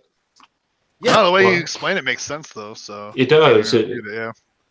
I like the government really cracking down on these action figure commercials. Just like, what was going on? Is that FCC? Well, no, government got a government, dude. Well, yeah, people in the 70s, would throw a tantrum because the car, or maybe it was the 60s, their dolls didn't move like they did in the car or in the commercial. So they said, fine. Okay. This isn't the doll aficionados. Let's get back to the comic book, guys. So no, nothing about designs or anything like that had anything to do with action. Okay, answers my question. Thank you. Yeah. So, Doc, are you excited about this new reboot? Because it sounded like I saw a tweet of yours. You're like, fuck this. Yeah, well, I am. You're not going to give it a try? This reboot. I am torn on this reboot. I'm actually not going to do it. I'm not going to, because I am. I think you were in transit, but I was saying, I was laughing because I remember a couple weeks ago you're telling me how great X-Men was, and I was like, well, good, give it a year, and I'll be buying it. Yeah. Yeah, I wanted consistency, and well, it's got nothing to do with consistency. No, that's what I wanted. I said I wanted consistency, and then I know. I'm not concerned about the consistency because it's still consistently good right now. I am furious about the bait and switch. They relaunched X-Men 6 months ago as an ongoing. They relaunched Uncanny and called it an ongoing. But a year ago, they knew that Hickman had demanded all the titles be canceled and then relaunched after his 2 mini-series, which is ostensibly one maxi series with 2 different titles. It's all it is the same thing as they did with Uncanny X-Men when they made it a weekly, and that they've done twice now with Avengers with weeklies. Well, I don't think that Hickman's writing could be any worse than Wolfbane, the whole Wolfbane murder thing. Oh my God. That was. Look, yes, that Wolfbane getting murdered like that made no sense because she's a mutant and 3 frat boys shouldn't be able to kill her on the street unless, somebody just walks up behind her and knifes her in the fucking kidneys. Yeah, this is the same chick that stood toe to toe with Sabretooth and almost whipped his ass several times. So yeah. I'm like, that part, okay, I'm not really. I'm looking at that as, all right, one miss. Should we explain the scenario in case people don't know what this Wolfsbane story is? Well, let's come back to that. That's kind of irrelevant at the moment. She died. The end. She died in stupid circumstances. But it's not an issue of consistency right now with X-Men because for the most part, Uncanny X-Men is still being done well. It's the fact that they knew a year ago that this book was going to get canceled. So they launched an ongoing already with an expiration date on it and didn't bother to tell any of the readers after all of the readers have been sitting here yelling at them, telling them, stop doing this. Stop relaunching books. And stop launching books, stop canceling books, and then relaunching it the next month just because you want a sales bump. Mm-hmm. It's getting tiresome. The law of diminishing returns is kicking in.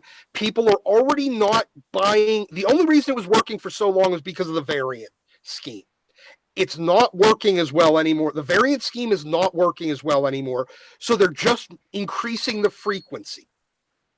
Well, they basically launched a maxi series and didn't tell anybody they were launching a maxi series. Exactly. And that's what people are pissed off about. That's what pissed me off. Yeah. And that's the reason why they really launched 2 maxi series. Yes. Yeah. It's 2 sequential maxi series, a 10-issue maxi series and a 12-issue maxi series of an event. Age of X-Men. Yeah, and an event. And if they wanted to relaunch a 10-issue maxi series that led into an event, fine. Call it X-Men Disassembled. They already did that and they're going to do that for the trade of it. But release it as the title of X-Men Disassembled. Don't release it as Uncanny X-Men Ongoing. The first story arc is called Disassembled. The second story arc, which is ostensibly Reassembled, because they don't have really a name for it. But launch them as two, and then it's canceled, just so that you can relaunch it again. I'm tired of it. I'm done buying books that are canceled one month just to get relaunched the next month with a new number one because they want a sales bump. Yeah. And that's the only reason they're doing it. Chris Claremont did not need an Uncanny X-Men number one to turn the book into the biggest book on the planet. He came on at issue 94 after it had been nothing but reprints for 27 issues. Well, that's what I was saying earlier. People will see that number and go, oh, there's a promise of more, and there's a promise of before. Well, there's a customer psychology aspect of it, which is if you have a high number, is it a little scary to some people? Maybe. But are more people going to look at it as, oh, this is time tested? Yes. It looks that's why nobody wants to. I can tell you that's exactly why my customers don't want to get involved in this again, because they're sick of the reboots. They're sick of it. They don't know if this series is going to be around for another 1 to 2 years. So why invest their $4 to $5 a month into this? If I read this, what's going to change? What's going to change next month? $4 or $5. You know, the first issue of both books is going to be $6, and they're bi-weekly, so it's going to end up being, what is that? That's $20 just for the first month. Yeah. See, and that's my problem, because I like Hickman and I would like to read the X-Men, but that's a big commitment, and I don't know if I'm ready to fork over that much cash up front. I need. Would it help Marvel if they scaled back and just made one book? Well, I think because they still want to do it in 3 months. Because then it's just one maxi series that's a weekly. So like the one book is going to tell a current story, and then the other book is going to tell like history. That's like it's all exposition to set up the new X-Men world. What isn't canon anymore? You're talking about You're talking about the grand design. No, I'm talking about House of X and Powers of 10. Because they're also coming out with a grand design that I was looking at on my order sheets. They're doing I that actually again. have that. I like that. I've been getting that. Grand design is nothing. Well, there's 3 different. That was Ed Piskor. He did 3 2-issue series. One was X-Men Grand Design, one was X-Men Grand Design Second Genesis, and one was X-Men Grand Design Extinction. They're done in his style, where basically each page is about a year, or like, he does all the significant events and basically tells the whole. I think he's doing basically the first 300 issues of X-Men. And I think he's ending around Extinction Agenda or right thereafter, whenever, it's split into the 2 teams. He's telling basically that whole story in 6 issues over 3 miniseries. But I mean, I like them, and the trades are big giant treasury editions, so they look kind of cool on your shelf. But they're nice. I mean, but that's just Ed Piskor's thing he's been doing for a year or so now. So Doc, would you be more forgiving if Marvel had just been up front and said, "Hey, we're going to run with red, blue, and gold, even though we know you're not happy with them, and Mr. and Mrs. X, but next summer we're restarting the whole thing with Jonathan Hickman, and we're listening to you," rather than deceitfully relaunching Uncanny X-Men into Age of X-Men, launching Major X. I think there's another title, X-Force, right? They just relaunched that one. Yeah. Well, before the first issue, any of them were shipped, they knew they were all going to be rebooted, and nothing that happened to them mattered to anyone. Yeah, I probably would have been more forgiving if they would have just ran with an extra year of the Rainbow books. Yeah. But the fact is, they bait and switched us on Uncanny, and I'm fucking tired of rewarding them for it by coming back for the next reboot. Because at this point, there's no guarantee that when Hickman's done, they're not just going to reboot again. And course they will. It's what they did after Avengers. I know. It led into Hickman after Avengers, led into Secret War, and then they relaunched the entire goddamn universe. And I have a sneaking suspicion that this is just going to lead to another Secret Wars-like thing that's going to reboot things again. And I'm tired of letting the creator being on a title be more important than the continuation of the title itself. And that's what it does. That it grants it makes Jonathan Hickman more important than X-Men. I would call it. Yep, I was thinking of Batman as like the superstar era of Batman started with Grant Morrison, and we're stuck in it still. Same thing with concerning since he's doing my boy House, and I'm getting a little scared now, guys. You're scaring me. You're scaring me a little bit. Well, Grant, but even Grant. Okay, when Grant came on to X-Men, he came onto the Adjective List book, and he didn't need a new number one. He took over with He took over with issue 114, slapped the word "new" in the title, and continued on with, with all he did was just make a little time jump. Was it irritating? A little bit, because he didn't lead into it. And the Eve of Destruction, or whatever the Out of Time, whatever the little event was right before that, didn't really have any connection to what Grant was going to do. But it's kind of smart, because if you read Swamp Thing, the very first issue Alan Moore did basically just tied up everything that was in it before, and then he went and did his own thing. It was like, there was no tying anything up in Morrison. He just issue 114.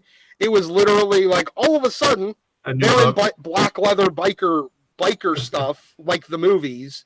Oh yeah, and there's there was one page. Yeah, one page where a mega tri-faced sentinel destroyed Genosha and killed 16 million mutants. But that was it. And all you saw was Magneto in a wheelchair looking up and going, "Oh shit," as his whole island nation gets obliterated. You will never see people fill in the gaps of the Rosenberg run 5 years from now in back issues. Like, they will never read this. No, they won't. Well, that's one of the problems. The only people that may are uncanny completists. But even that is unlikely. Mm-hmm. I'm dropping Uncanny X-Men because I'm like, why should I read this? It means nothing. Nothing that's being built upon right now is going to carry forward into the future. Not a single damn thing. How about instead of rebooting books, we reboot authors, get these fucking writers off them? That'd do a lot better, I think, for Marvel. Well, yeah. And see, the thing is, Rosenberg, regardless of what you think of him, he is building momentum on the book. That first 10 issues were terrible. It didn't make any sense. None of the story really, it was very disconnected, and it was obviously with a goal of setting up Age of X-Men, which is still the worst X event I have ever. I don't know who in the hell greenlit this thing. So it's funny. I heard, this is what I heard, was that Jonathan Hickman was actually supposed to have been there already, but then they realized it was going to be a year later, and they needed to do something with X-Men because they had nothing planned. And Age of X-Men is in the Uncanny reboot was just them throwing something at a wall and hoping it stuck. Well, that was all. Then all you do is hire Cullen Bunn. Yeah. That's all he did whenever he did Uncanny X-Men. It was 20 issues of a waste of time. Yeah, but that's why time for 20 issues. It was explained to me this wasn't even supposed to happen. That's why it's half-assed. It's got 3 writers on the first 10 issues. Age of X-Men just absolutely sucks. You can tell they put no heart, no soul was put into it. They paid some guys and said, write a story. And they said, what's the time frame? Oh, I got 3 weeks. Here's 3 weeks of story. And, and that's what you got.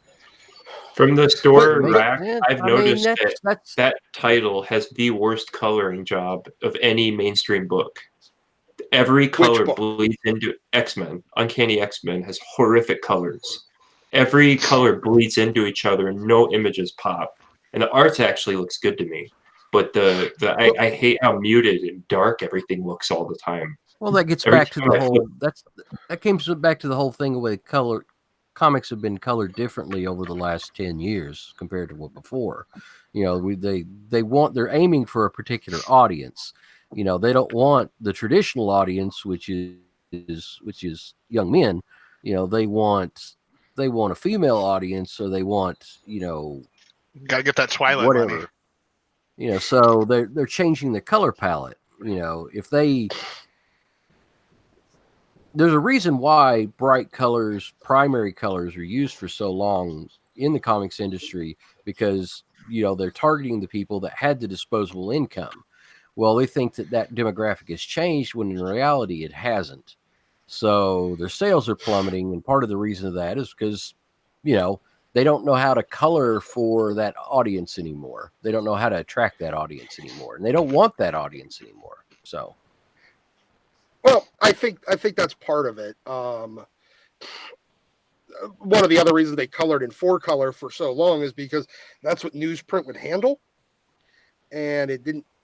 You see it with a lot of times when people try to color digitally with a lot of gradient and everything and put it on newsprint. Oftentimes it looks muted because you get color soak into the paper, and they're trying to do all this gradient, and as a result, it gets there. There's Reagan, when Reagan was running for office, he said at one point, no more pale pastels, bold, brilliant colors going forward.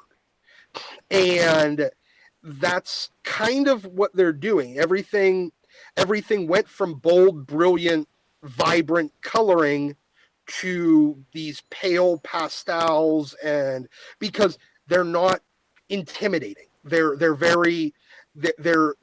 comforting in a way that almost puts you to sleep. It's funny, they've actually done studies on this, and if you look at modern music, this with harmonies and everything, they've actually gotten scientifically they've gotten dumber. They're less complex. They're much easier to appeal to a more mass audience. And if you look at movies today, the coloring, they kind of all look the same. There's nothing really distinctive about them. That's why when a movie like Revenant comes out that looks visually completely different, really pops out to you and you really see it. But it's happening in comic books too, where they're trying to make it, to dumb everything down and make everything less exciting so it's more acceptable across the board. I just want an anecdote about the whole movies looking the same thing. I think a lot has to do with the directors too. Because have you seen the new Men in Black reboot? The trailer for it. Have you seen that? Yeah. So it looks exactly like Transformers and Teenage Mutant Ninja Turtles. And who's the common factor in all those movies? Yeah, but all the blockbusters look the same. No matter what. It's just these movies are dramatically different from each other, but they all look the same. Yeah, that's what I'm saying. It's the same thing with the comics. It's across media really. It's like we're losing sight that it's a visual medium, same as film, same as comic books. It's a visual medium, and we're waiting on writers to come in and swoop down from Image and fix the X-Men. Give me a classic looking cover from X-Men in the last 10 years. What's a classic cover? None of them stand out. I couldn't tell you one. I can't. That one. Yeah. Although X-Men 11 actually have a cool cover with Cyclops. No, it was really not a very good cover. Some of the variants were the Scott Williams variant was really good. That's why I bought that one. Okay. But that was because it was Scott Williams, and it was more it looked like classic Wolverine and Cyclops, and it was a little bit of an homage to the Cyclops and Wolverine cover from X-Men 1, where they were in similar, positions, but they were smaller on the page. That cover was good.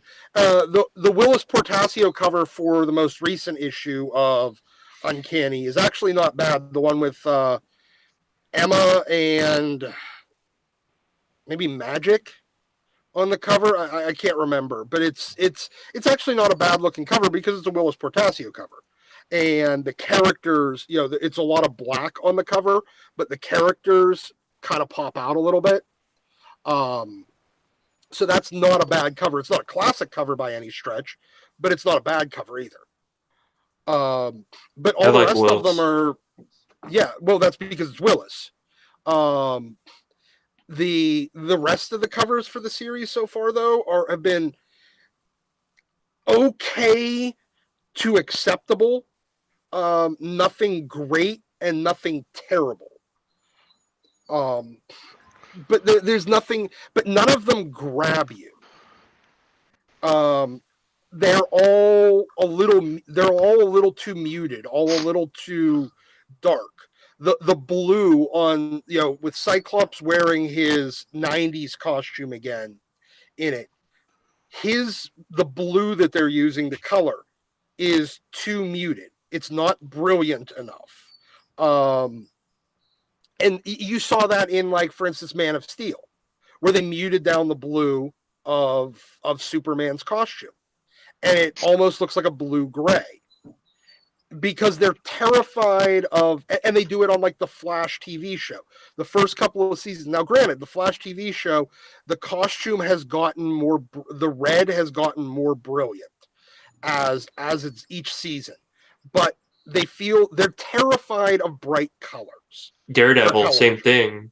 The burgundy devil. Yeah, he's become much more burgundy instead of red. But Batman and Wolverine, they're okay to be muted colors. That's their whole point.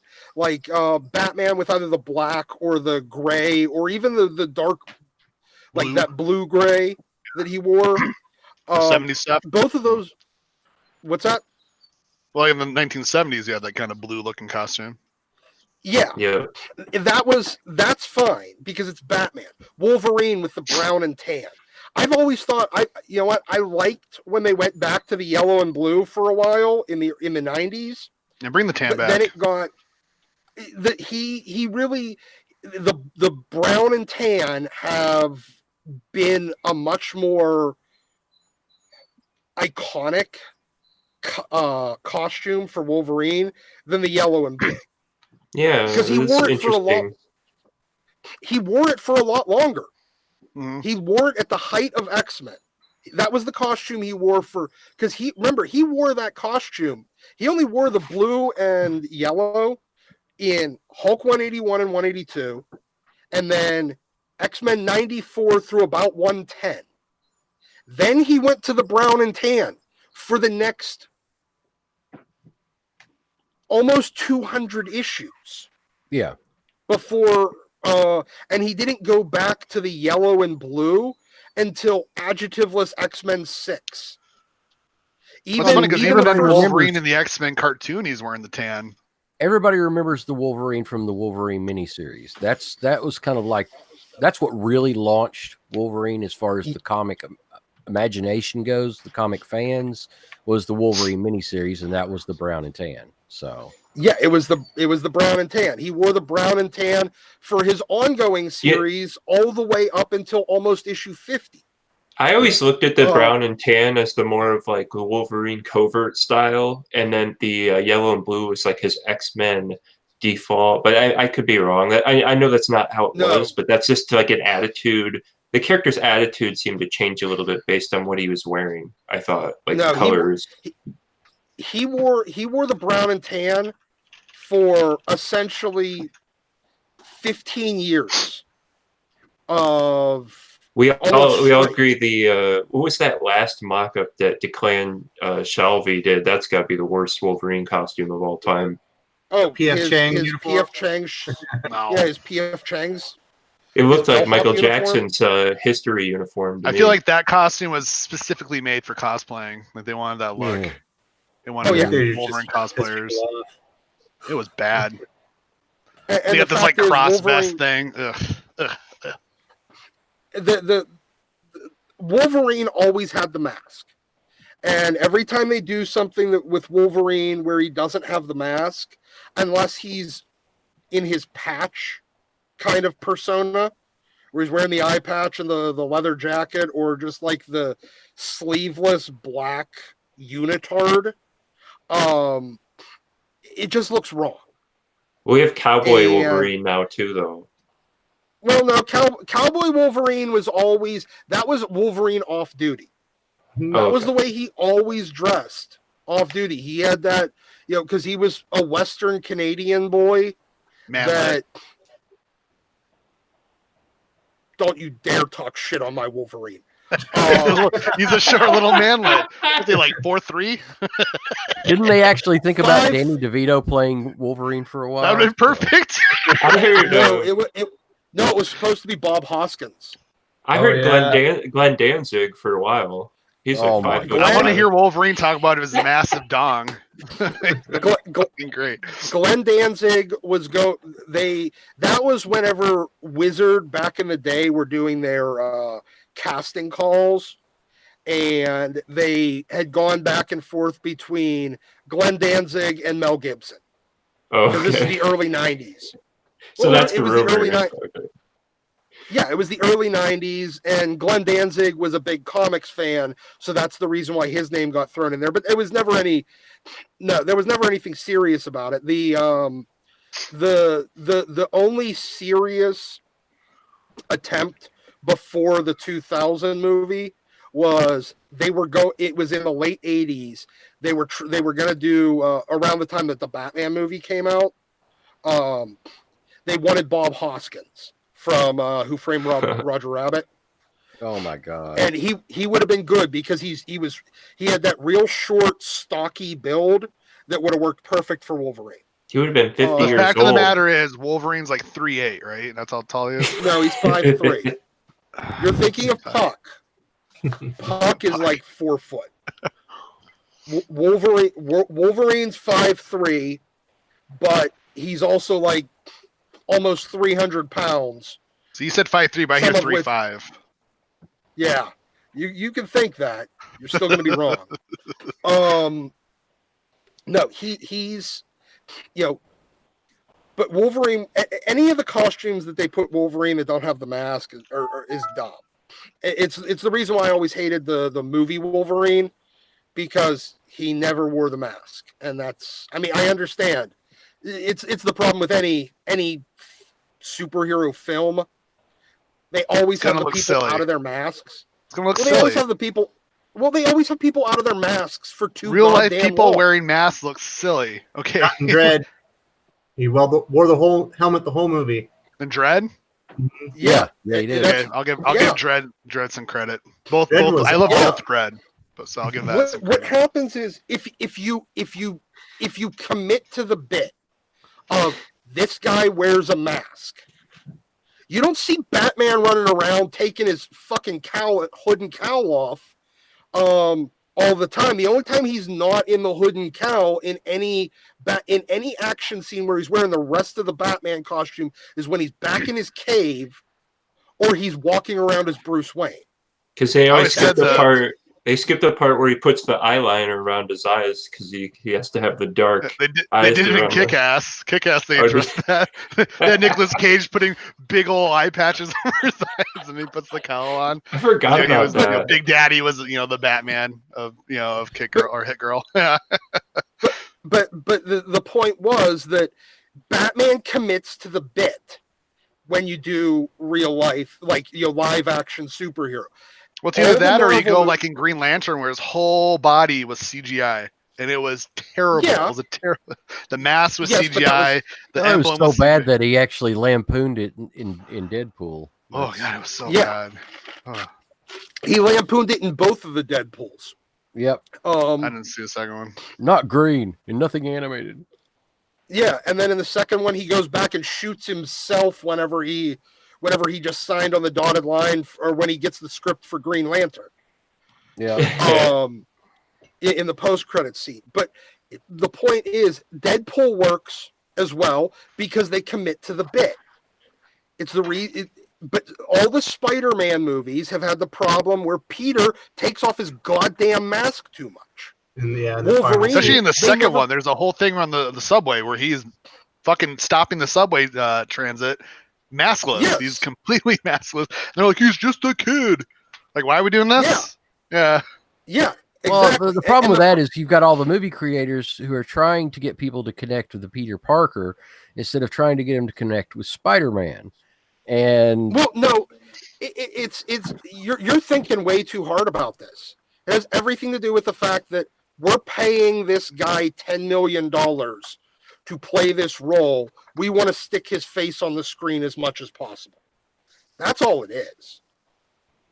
It doesn't have anything. Even the Spawn movie that came out, he kept taking his mask off so they could show his like disfigurement. I thought it was weird. I'm like, if you're not even showing the actor's face anyway, like why does he keep taking his mask off? Yeah. Hopefully the new one doesn't do that. I hope they don't. But so that's the problem with it. They never commit to the bit.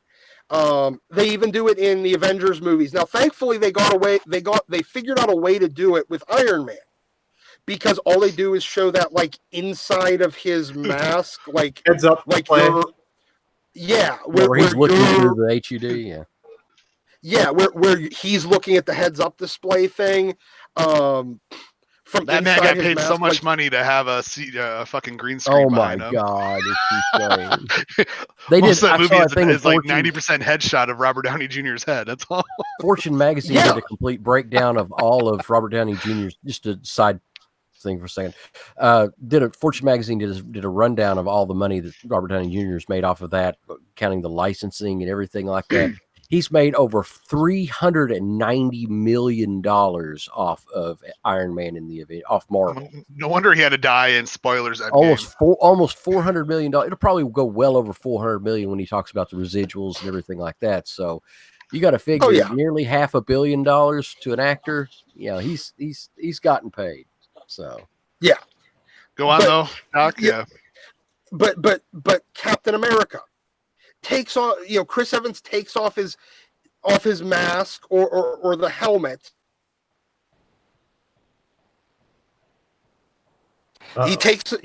Sorry, for some reason somebody called me. Evans takes it off all the goddamn time. Thor never, they didn't even put the helmet on Thor for more than 5 minutes in the entire series. That's the problem when it comes to when they commit to a bit and keep the mask on, keep the helmet on, it works. So you can't say that a person wearing a mask in real life looks stupid. No, when they've done it and committed to the bit, it does work out well. Because it's worked out for Deadpool and it's worked out for Batman. I would disagree. Those movies still suck. Okay, they may suck. They may suck, but it doesn't make them ridiculous. I think they suck because they do look ridiculous. But yeah, no mind. So do we think we've hit the X-Men thing hard enough? Because there's one other thing I really wanted to talk about. What's that? Go ahead. So I don't know if everyone read Batman. I believe it's 70. Was it 71 this week? Yeah, I think it was 71. So it's basically confirmed that this whole Bane storyline, Bane isn't the villain. Bane hasn't done anything that Bruce has actually seen him or you've witnessed him do in the comic books. It's all in Bruce's head. And he's basically lost his mind and broken apart because Selena Kyle left him at the altar. And he's having hallucinations of Bane because he can't accept the fact that she left him. Wow, King, deep deconstruction there. Wow. So, Haley, I mean, have the customers reacted to this? Because I can't believe it. Hey guys, I'll be right back in a little bit. I got to dip off for a minute. Mm-hmm. Here's as far as what I hear, my ear on the ground, is that for the first time, I've always well, let me step back a second. I've always ordered 50 copies of Batman. Whether it's bi-weekly, monthly, 50 copies of Batman. I've got some 30 people not even 30, 25 people now that have it on their pull list. I ordered like 10, 15 copies of the B cover, but I've always ordered 50 copies of Batman. Now, it's fallen below that threshold, and I just don't feel comfortable ordering that many anymore. So we've had so many people over the last 4 to 5 months bail on the title that, I'm going to have to cut back on it. And people, the fans either are sick of psychotic Batman and the heart sick Batman, because this was, how many times has she rejected him now? I mean, he should be used to it at this point. It's crazy to me that he's why didn't he go crazy the last 6 or 7 times that she's rejected him? Okay, well, she left him at the altar. Yeah,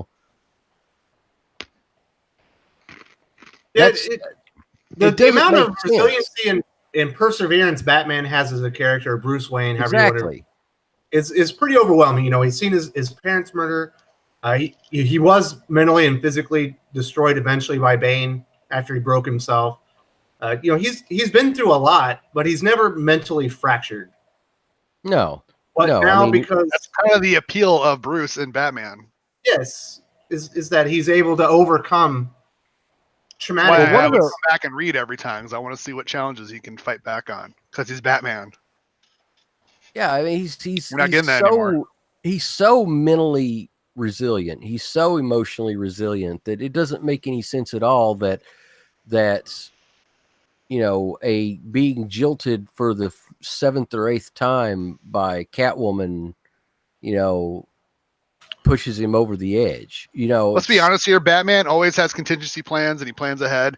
He should have had something ready to go when Selina left him. He always plans ahead. He should have had a utility belt thing. Like, yep, like just divorce papers. Boom, don't matter. I don't care. It should have been ready to go. Blow up Catwoman doll. Okay, now I'm fine. Batman's always prepared. That should have been King. If he would have done that, I would have laughed. I would have been like, all right, man, that was a good job. You fucking got me. That would have laughed. He's not doing that. It's like the imaginary. I don't know if any of you guys watch the Imaginary Axis. Do you guys watch that? Watch that channel where the guy breaks down all the. I'm overseas, bro. I'm talking about YouTube. It's a YouTube. Never channel. Heard of it. Yeah, but the guy breaks down like major comic book tropes as far as and breaks down major comic book series and characters and things like that. Really awesome channel. If anybody likes that kind of thing, to where they goes into origins and everything. But the Imaginary Axis, basically he confirms what I've kind of suspected, is that Batman has never been sane. That the reason why he has this strict code that he lives by, no killing, no torture, that type of thing, is because he's always kind of riding that ragged edge of sanity ever since his parents were killed and ever since all that, he doesn't want to get pushed over the edge. So he has these hard, fast rules. He's got those hard, fast rules that in his sanest moments, he came up with, those rules, so that, okay, if I stay within these rules, no matter whatever else I do, I'm going to be okay. So what is Tom King done then? He's thrown the rules out the window. He's torturing people. He's doing it. No, that's not what Batman does. Batman has actually, and it was explained in Dark Knight Legends, that Bruce Wayne actually had post-hypnotic suggestions, deep suggestions placed within his mind that not to ever break those rules. So he's torturing people now? Yeah. Because there's a whole thing in Teen Titans. There's a whole thing with Teen Titans where Damian has his own little prison and he's torturing supervillains. And the point that's so interesting is because Bruce would never do that. That's why it's interesting that Damian's doing it. But now he's doing it. So now it's not interesting. Yeah. So he's overridden this extreme conditioning somehow. At his very deepest parts of his psyche, he's had this implanted those rules that he cannot break. But somehow getting jilted by a lover causes him to break those deep conditions. No, that's not. I don't even think that's even possible. Mm-mm. So Tom King has gone so far off the reservation on this. He doesn't understand the character. He's never read. I don't think that he's actually read the seminal works of Batman. So he's just going, oh, well, how would any normal guy feel about, getting heartbroken by the person that they love? Well, they would do. Batman's not a normal person. Batman is already borderline psychotic. He has these rules that he can't break. I mean, I've seen parts in comics where he's okay with other people killing. Like, say, somebody I accidentally killed this bad guy, and Batman goes, well, he had it coming. Or, oh, well, these things happen. Or try to extract this information from this guy, and I'm going to go do something else. Well, why don't you try to extract the information? I can't. And he turns around and leaves. He lets other people do it. He doesn't have any moral qualms about somebody else killing a bad guy. He doesn't have moral qualms about somebody else torturing somebody or beating the hell out of somebody for information. Just not him. Because he knows if he goes over that line, he'll turn into a murderous psychopath. Yes. Because he's already a borderline psychopath. Because he knows that if I take that next step, I'm lost. Mm-hmm. And he'll be the villain. This is literally the character development of the Batman Who Laughs. Pretty sure this is the entire character development of that. In the Dark Universe, that's Batman who stepped over the line. Yeah. Mm-hmm. So the whole deal there is both Batman are crazy. Is the main point. But in the Dark Universe, King's just mad that Snyder got to it first. Is that what's going on? I don't know. Snyder, I was gonna make psychotic. But King doesn't understand Batman, and it shows by making him. He's like, oh well, I'm gonna make Batman crazy. Batman was already crazy. So I had someone in the comments of one of my videos was like, Batman, couldn't be broken by this. I was like, yeah. It's like, but I can figure out how to break Batman pretty easily. All I do is if I'm Bane, I go grab Martha Wayne on another in the multiverse that's still alive, bring her back into this thing, let Bruce develop a relationship with her for for a year or whatever in the thing, and then kill her in front of him as an adult. Yeah. Snap. And that would break. He would go insane because he finally got his relationship back with his mother that he always wanted, and you brought her back just to murder her in front of him. Now you've broken him. It's even easier than that. Right? What you would do, it's even easier than that, actually, thinking about it. All you have to do is just have Batman fix up a situation where Batman accidentally kills somebody, or it looks, to him like he killed somebody. Snap. Or he also broke down when Jason Todd died. Yeah. Yeah, but that was, that was kind of like, that was a remorse, guilt kind of thing. He got over that, in time, because he realized he wasn't to blame directly for it. It's the direct death of somebody else that I think would break him. If it looked, even it had the appearance that he was directly involved in it, then I think it would break him. So, but yeah, I mean, King is breaking is continuing to break Batman's rules here with just, with the idea that Batman is a sane, rational hero when he's not. Mm-hmm. Anybody who's read Batman for decades would know that Batman, what other person out there, figures out ways to kill all of his friends? Yeah. A psychopath. That's a psychopathic behavior. What other person out there figures out how to destroy an entire universe if it ever got to the point to where that universe could cause a potential problem for this one? A psychopath. Well, Grant Morrison explains that he's hyper sane. He's so fully aware of what he could do if he stepped over the line. And he's so aware of everything about himself that he keeps himself in line because he's that. You know what I mean? Yeah, that's why he had those. Super Saiyan sounds like that insanity suggestion implanted. Yeah. He's like bordering on it, but he's he's always dancing that edge, and sometimes he's further away from that edge, and sometimes he's right on it, but he's never broken. He's never willfully broken those rules, and now he is, and that's when Tom King screwed the pooch. And people who read Batman know this because they know Batman better than Tom King does, so they're sick of it and they're leaving the comic. Yeah, and I'll tell you this: as soon as King is off Batman, I'm buying the A and B covers on that first book. I want the sales to go up like hay fever. So even in Before the Wedding, where that broke him, he was like in a church with Joker and let him just murder 2 people. Where's the contingency plan on that one, Batman? And then went and like prayed with him like an idiot and got shot in the face. Comes Joker. He didn't say a thing. Batman didn't say a word that whole time. Joker was like, "Come here, Batman. Let's pray." There's no trap here. Batman would never have done that.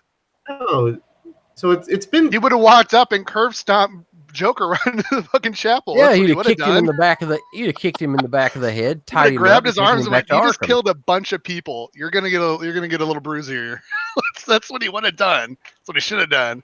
That's what I would have done with him. Yeah, and like I said, kicked him in the back of the head, tied him up, took him back to Arkham. Could you imagine? Because that book had a really good B cover. Could you imagine if that's the story? I'd be like, "Oh, dude, he just fucking curve stomped the Joker." I'd be showing people like, "Look at this, look at this." Now I just want to put that book away. You were mentioning the hyper sane part. Joker's the same way. Joker isn't crazy; he's hyper sane. He's aware. Always been around, so yeah. He's aware. I mean, you got to basically look at Joker is aware that he's a comic book character. There's so many times that it's talking about what he's talking to himself in the isolation tank. I wonder what's going on. It's like, why were you talking to yourself in the isolation tank? Well, I'm talking to my fans. He goes, what do you mean you're by yourself? What do you mean your fans? He goes, the people that read my stories. He's aware that he's a comic book character. It's kind of like Deadpool. He's broken that 4th dimension. It's just Deadpool is inherently a good guy, and he's aware of that, and he's hyper sane and crazy. But he's in his soul, he's a good guy. He's not a psychopath. Then you have Joker. Joker is a psychopath, and he's aware that he's a comic character. So nothing else around him matters because he realizes that it's all fiction. That's where he's always talking about, I've got a joke. Wait till you hear the funniest thing. And that's what it is. He goes, none of us are real. And I don't think Batman realizes he's a comic character, but he's hyper sane in other ways. So and all this stuff is people that all this stuff is are things that Batman comic readers and people who love the character, they've known all this time. Tom King has never bothered to even think about it because he's so arrogant to believe that his view and what he's going to do to Batman and what stories he's going to tell are going to be the seminal works going forward for decades. He said that. He said, I'm going to change the Batman character for a generation. Well, no, what will happen is you're going to find another creator that's actually read Batman before is going to say, well, this is shit. And they're going to retcon all of everything that Tom King's done and start from scratch. So I'm glad you brought that up. If they have any form of integrity at all, they'll do that. So I'm glad you brought the interview up where he said he's going to change Batman for generations. So my theory is that Batman is going to develop schizophrenia, dissociative identity disorder, like multiple personalities, or something really severe mental health issue. I'm leaning more towards the second one. And like the title, I Am Bane, is, because Bane's in a coma right now, but apparently he runs the city. I think that Batman is going to be revealed to have a secondary identity. I've seen that before, Bane. Yeah. Or he's Bane, yeah. Bane, where he's Bane, then he's actually the one running the city, but Batman's unaware of it because he's been fractured so much by being left. I think it's. You think that's going to be a good or a bad thing, Wes? I think it's going to be it's already terrible. It's even worse. So it's pretty crazy. What do you think about that theory, Pele? Am I way off base? No. I think that's exactly what it is. Spoilers. I think that Batman. Batman is broken. I have no idea how, but his failed relationship has broken him to the point to where he goes out. He's running a crime syndicate now and killing people. So if he commits enough crime, will Selina come back? Well, maybe. Is that the thought process? If I steal enough emeralds, she realizes she has to go back to Batman to save the rest of humanity. So I guess I don't know. Soon Batman's just going to be Catwoman's adventures. It's going to be Batman, but it's going to be featuring Catwoman. So Batman just becomes Selina's bitch, and Tom King achieves his most hidden desire, which is to be a cut to Catwoman. So I don't know. This is pretty crazy because this has like real ramifications on the entire industry. Batman is the one title that's untouchable. But if you look at issue 49, the issue before the wedding spike, I mean, it was already going up a little bit, but it was over 120,000 issues shipped. Well, now it's under 90, and it's only 20 issues later. He's dropped 25% of the buying audience. And he's been told he gets 100 issues, so there's another 30 that he gets to get. So it'll definitely be under. Leaves, it'll be around 60 to 70,000. Still got like another year of this. Yeah, over a year, like a year and a half almost. Yeah, a year and a half almost. Right. When are they gonna just drop them? So these are real ramifications, and once that happens, and what he's doing in Batman, that affects Detective Comics. Batman and the Outsiders just comes out. If you breaking Batman that way, that title can't continue on like it's supposed to. Well, if these writers are smart, they will just ignore King entirely, and just kind of treat it as you would think other people in the industry got to see this train wreck coming. Like, I'm not going to take any of your canon real. Like, it's just going to get retconned. It's going to be a dream sequence. It's going to be all that. Batman is an entry drug into the comics hobby. That is a title when someone that's new and thinks, I might like comics, they go in, they go, Batman. I heard of this Batman. Can I read him? Yeah. I mean, there's two personality types for people that are going into comics. They're either going to say, well, I want to read Batman or I want to read Superman. And what has DC done now? They fuck both of those characters completely. I love Beyond Believers. I'm not reading either of them. Yeah, that's bad. What do I point people towards to read? Oh, I want to read a good hero comic. I'm like, go read. Never heard of him. Hawkman here, Yeah, Hawkman. Was he a hawk? Yeah, Daredevil. What? Here's Daredevil. Lately, I've just been I've been handing people Evil Knievel. What's that? Yeah, right now. Yeah, I hand people Daredevil if they want to get into something new. Because I'm like, I've got issue 1 through 4 on the shelf over there. It was recently rebooted. And it was a legit reboot because something actually happened that caused, Well, he changed him as a character because he almost died, and now he's physically trying to recover. It's got solid writer. Zdarsky's on it. Solid writer. Just here.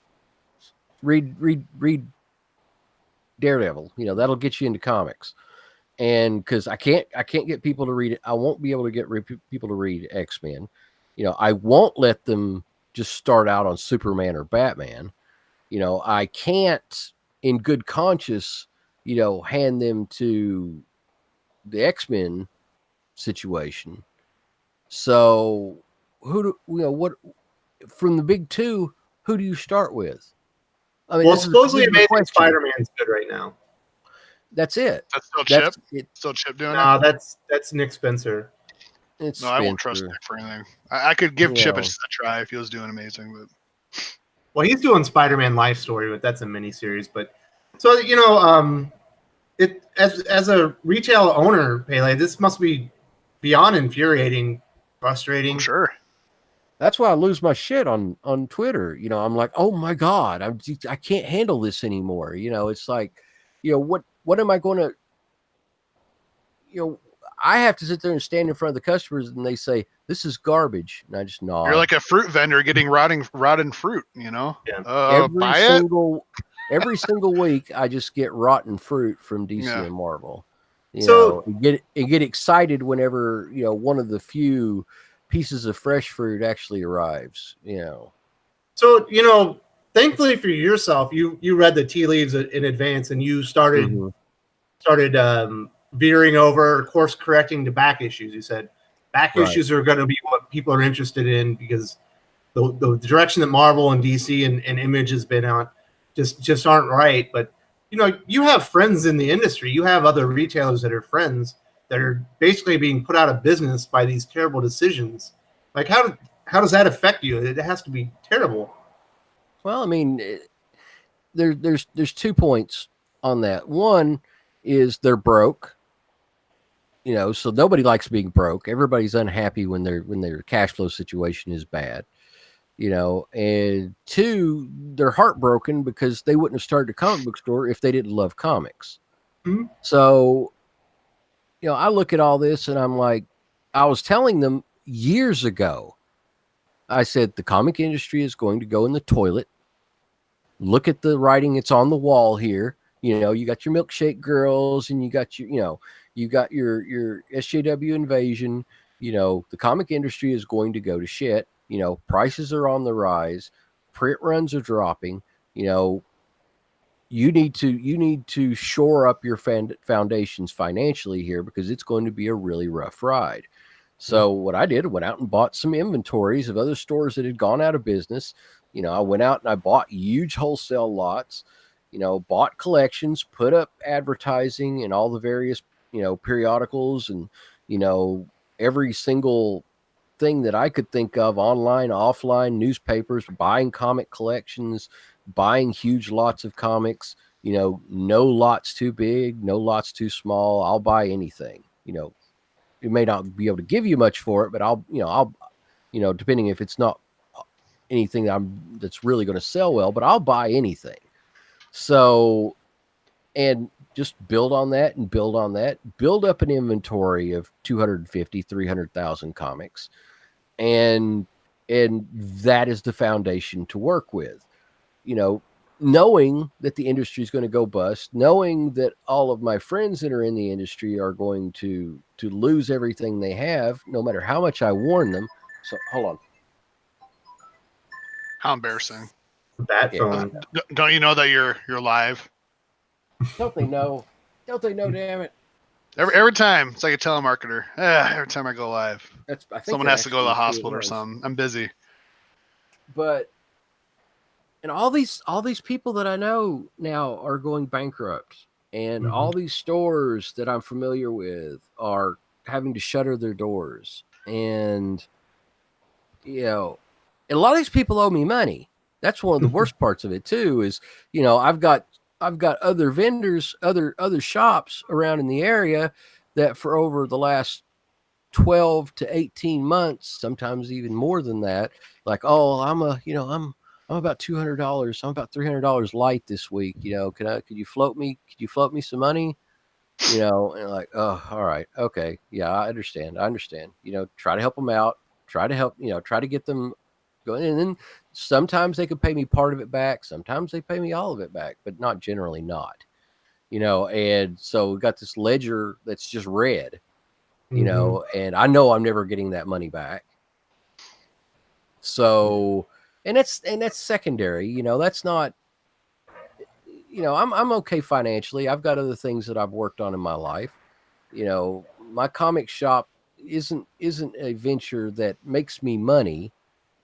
I always reinvest everything back into the shop, and what part I do take out of the profits, I donate to St. Jude's. So, I've told people, I've never taken a single dollar out of it. So, but at the same time, that's a very unique situation. Everybody else requires their shop to be their source of income to provide for their families. And the comic book companies don't care. They don't care if all the comic book shops go away. They run it as if, there is no tomorrow. There are no repercussions for causing this driving nightmare nightmare dystopia in comics. So, it's just sad, and I've it's like watching the train. It's like watching the train wreck in slow motion for the last 2 years, and I'm like, longer than 2 years. Just like, okay, all right, it's happening. It's almost here. Here it comes. Here it comes. All right.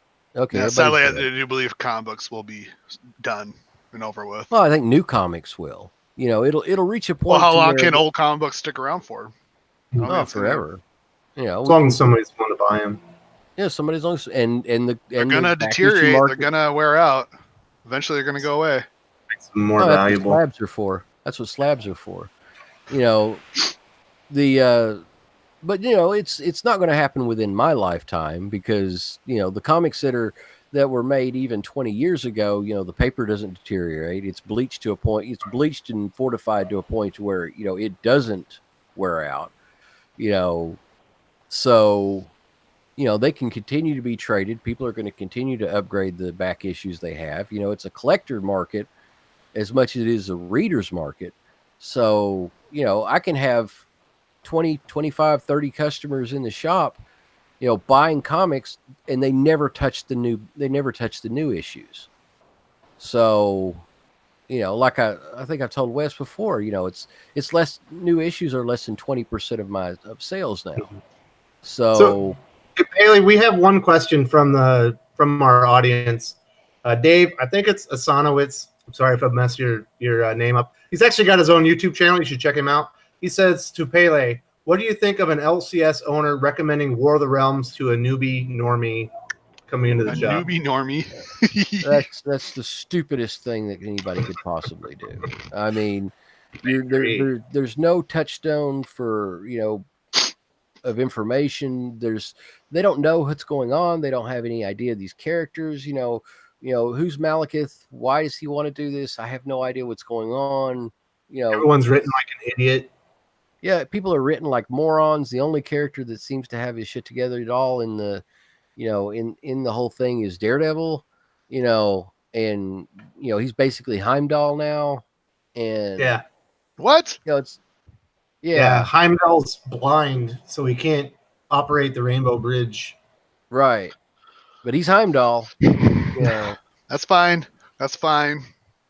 Blind Heimdall, the guy that can see everything in the universe, is a blind man. How deconstructing? So Daredevil's going to teach him how to see without eyes. Like it's fine. This is fine. Subverting our expectations. I hate that phrase. My God, subvert expectations. I'd like to find out whoever came up with this idea. Well, yeah, it was fine when it wasn't like an everyday weekly thing. Now that's all they ever write about. Dan Ryan Johnson. Yeah, it's like our expectations now are that our expectations will be subverted. Mm-hmm. So, if it's common, so it's just really funny.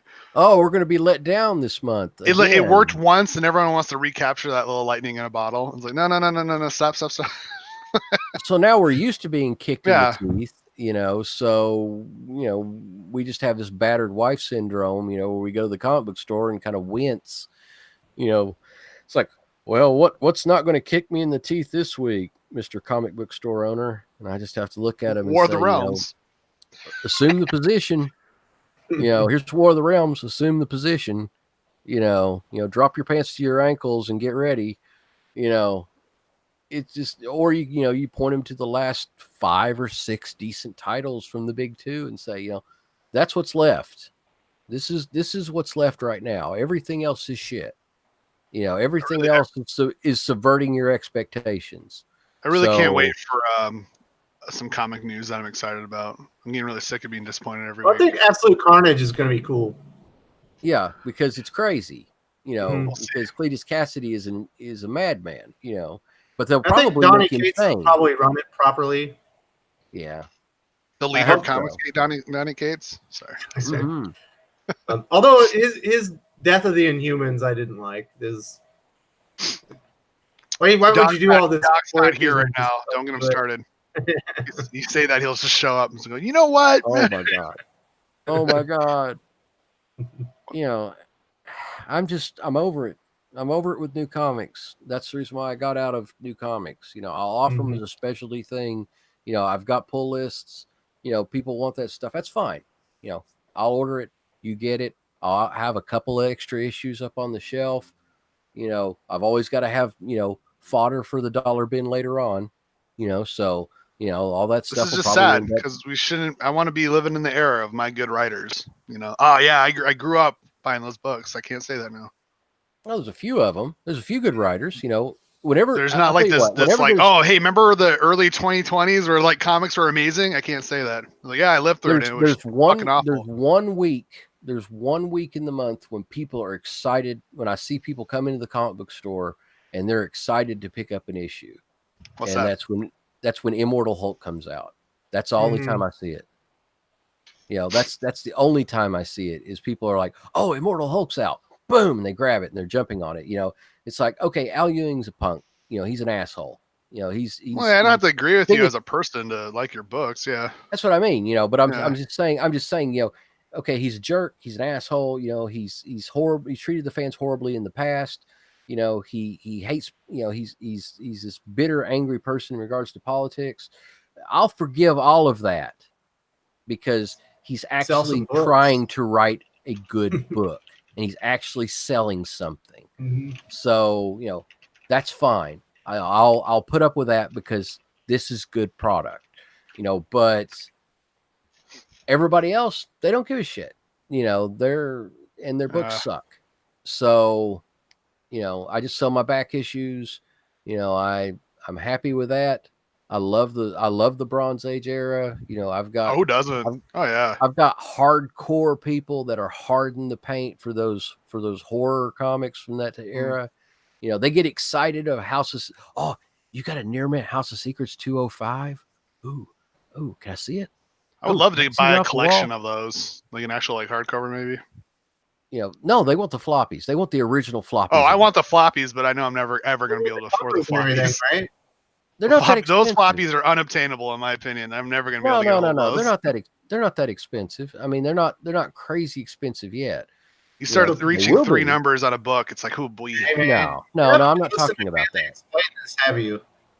What you do is if you want a comic, you buy at a low grade at a good price. And then I'll take a low grade. Once you see a little bit higher grade at a pretty decent price, you sell that one off and you take that money and you invest it in that one. Is that how that works? Later, building up. You sell that one off, then you buy that one. And eventually you got your 6.5 that you can be really proud of. Right. Now I have so many people that do that. And that's why it goes back to your answer. Who's going to keep buying these back issues? Everybody. Because all of these people are working their way up. I'm not saying that they'll reach it, but all these people are working their way up to a near mint Amazing Fantasy 15. Not going to say they're going to be able to get one. There's probably only 2. I think there's only like 1 or 2 of them in existence. But that's what they're building towards, or their Fantastic Four #1, or their X-Men #1. I'll just be happy with the complete volume 2 of GL. I'll be really happy. I know, but what I'm saying is that's what the collector's market's looking for. They're all building their way up. This is a ladder for them. So some people their ultimate holy grail is an Incredible Hulk 181 that doesn't look like crap. And without the cover ripped off, and that's what they're looking for, and that's what they want. And they're constantly upgrading their commercial to reach that. And I mean, upgrading their not commercial, their collection to reach that. So, as long as those people are still out there, I'm going to have product to sell, and they're going to be happy getting these books and enjoying them while they have them. So, But the way things are going, you're going to have even more product to sell because there's just going to be more inventory coming onto the market. Yep, because these stores going out of business that are going to be dumping their inventories. And I'm going to be there with checks in hand. For pennies on the dollar. Well, what'll happen is these stores that I owe all this money, that they owe all this money to me, they're going to have to pay me back. I've got their signatures, and I'm just going to say, well, you owe me $5,000 here. I'm going to give you an extra $7,000, and I've got a truck out here, and we're just going to load up. Is that okay? And okay, Hope China so doesn't do that to us. Ooh. I give them, I give them a little bit of extra money, load up their inventory, take it back to the shop, and put it into the computer. And that's the way it's going to. That's the way it's going to unfold. That's the way I see that it's going to unfold. So, by the way, if anyone is looking for a coverless Hulk 181, I have one. There you go. Hit him up in his DMs. How people. much? $5? $10? What are you selling it at? No. I can get $200 for that book sitting as it is. Yeah.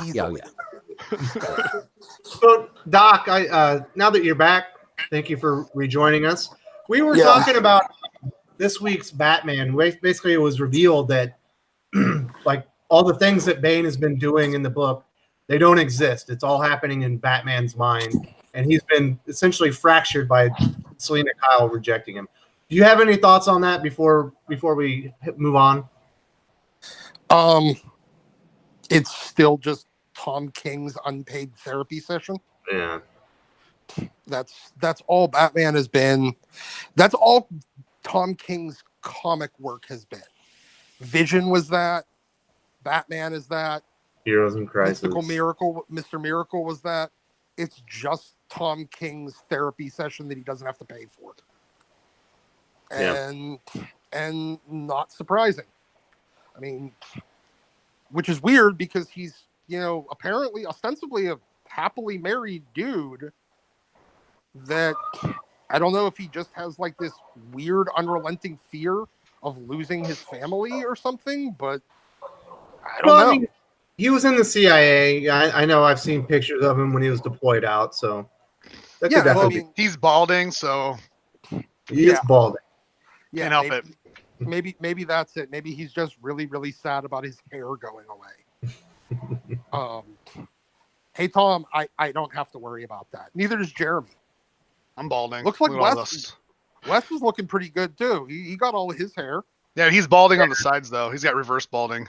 Yeah. I'm actually pretty lucky. Both my grandpas, full heads of hair. Yeah, same with me. I looked out there too. I never have to worry about losing my hair. Unless it's some residual genetic thing, I'm pretty happy. I'm already 30 and it's still here, so. Yeah, I mean, my one buddy in high school, he started losing his in high school. Yeah. And yeah, he's had that Picard haircut since about the side. About yeah. Granted, I already tricked the one girl into moving in with me, so if it starts to bald now, I'll be like, yeah, it's fine. Too late. You signed up. I hooked you. So interesting that you bring that up. Do we have any Trekkies here? What are you guys' thoughts on the new Picard show that's coming out? Oh my god! Couldn't tell you. I'm not a Star Trek fan. Jesus. I guess really.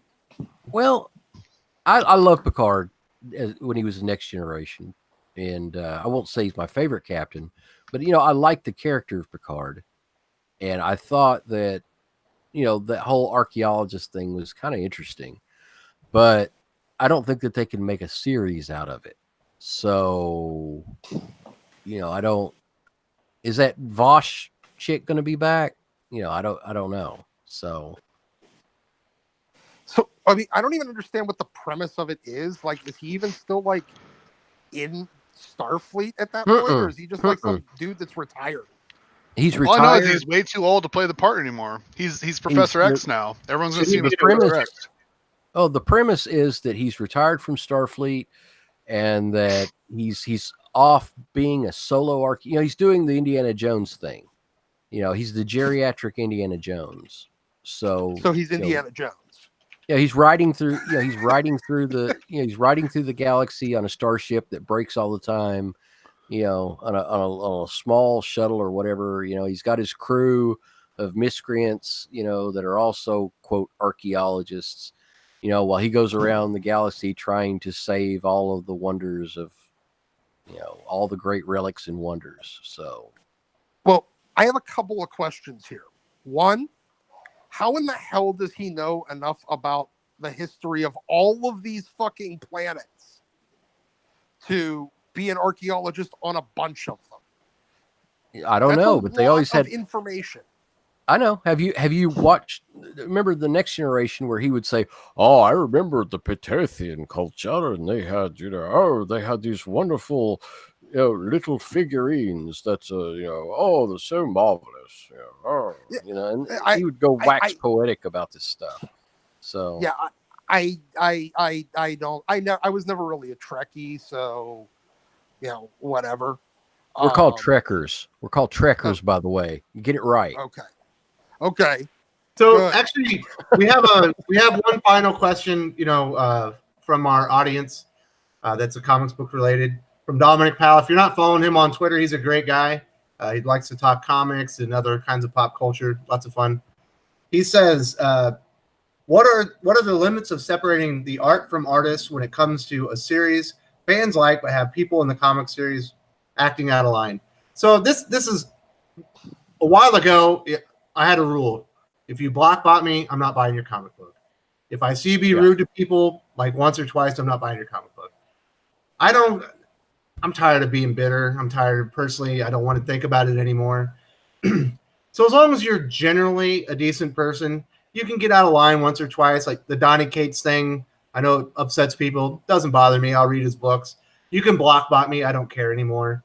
If you generally feel like you could be in danger if you don't bot people, I feel bad for you and block away. So I try to do my best to separate the art from the artist. Ostensibly King and Bendis, I hate their books, but they seem like generally pretty decent guys.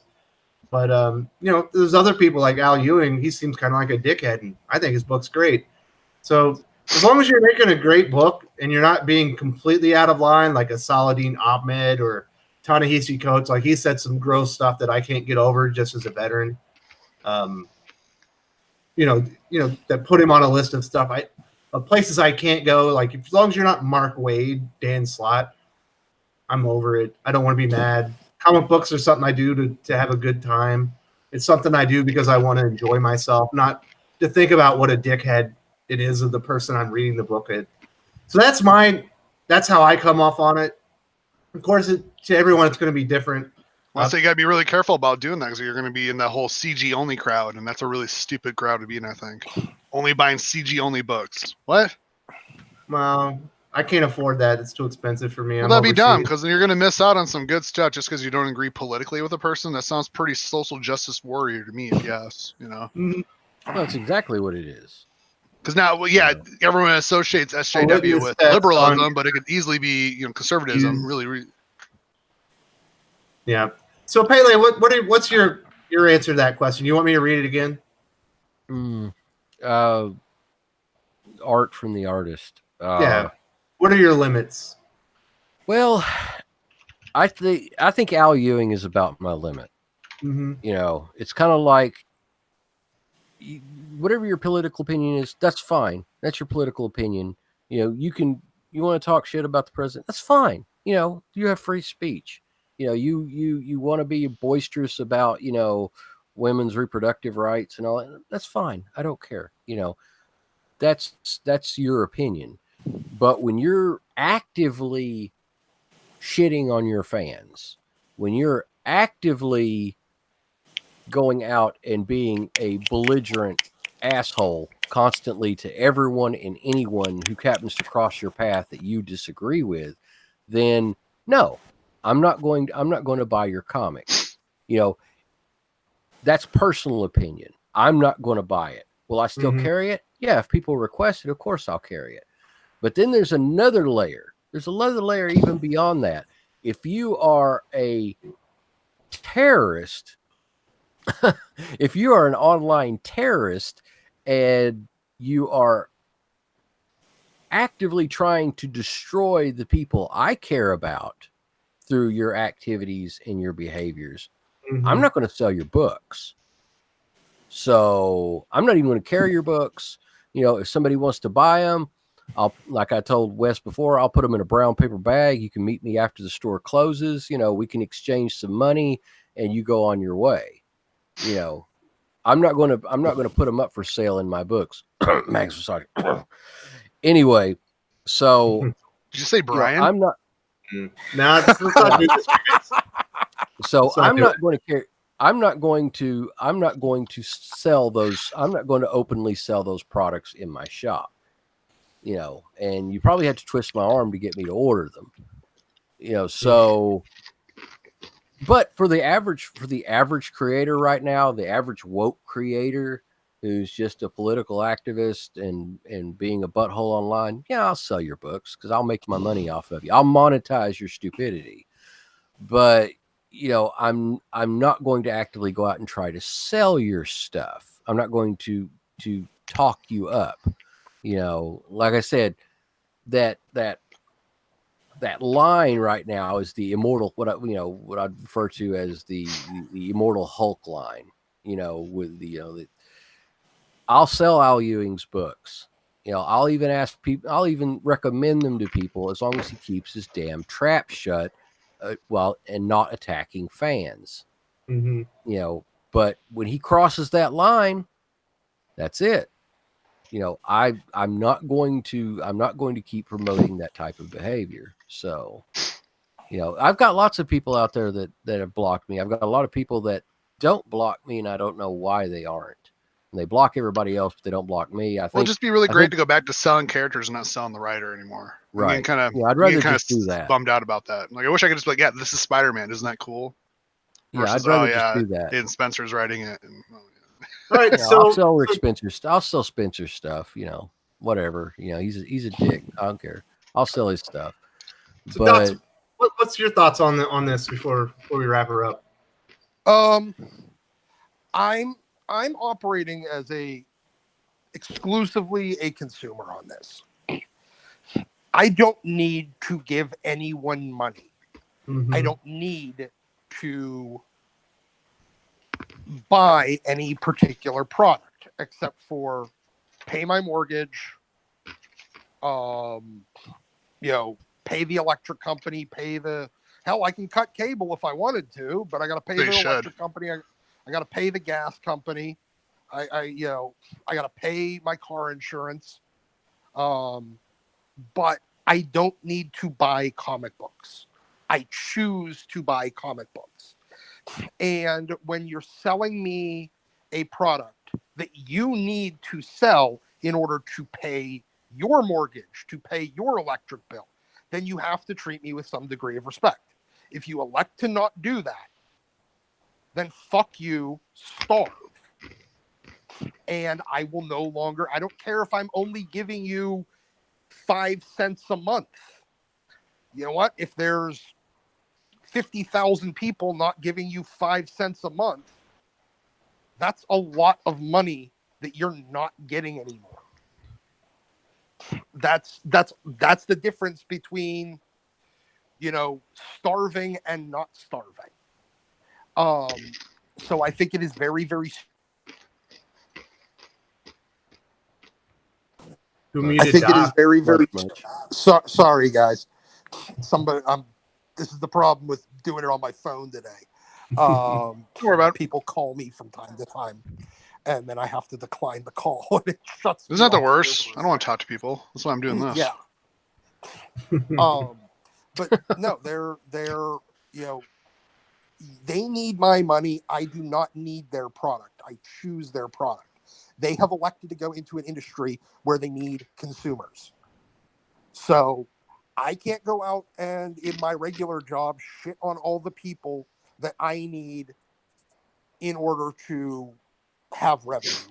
So they say where I work, there's constantly customers walking through my shop, and I have to be on my best behavior. It just makes sense. Yeah. Yeah.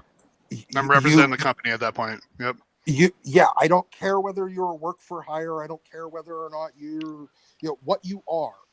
You're representing the company whose product you're producing. And you're the ones that wanted to build a bully pulpit off your name. You're the ones that demanded your credits get bigger and bigger and bigger and get slapped on the cover right next to X-Men or Spider-Man or Batman. Guess what, assholes? You're going to have to deal with the consequences and be nice to the people that support it. I don't care whether or not they're dickheads. You still need their revenue. There's not. They need to get it through their fucking head that there is no phantom audience out there. There is no invisible group out there just waiting and waiting and waiting to come in and give them money when all of us leave. We are the customers. Everybody knows that comic books exist. They might not know how to get them. They might not want to get them. They might just not like the price of them, but they know that they exist and they're choosing to not buy them. Exactly.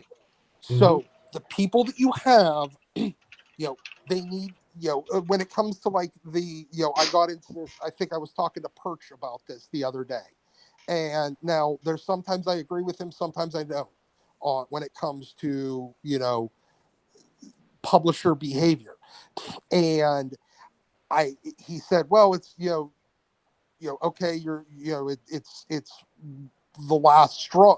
This is the last straw for some people because this is the last straw for me with X-Men, with the reboot. And I said, okay, well, that's fine, but stop adding straws. That's the solution. You can solve this problem by not putting any more straws on and maybe taking a few off. You'll stop breaking the backs of your existing consumer base. And they don't want to do that. They just want to keep adding straws. That's fine.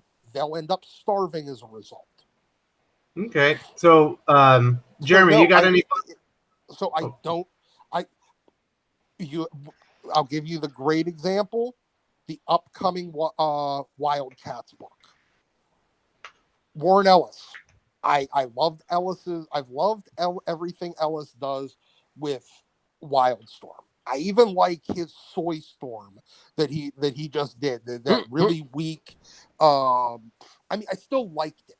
It wasn't great. It wasn't what I wanted, but it was still good.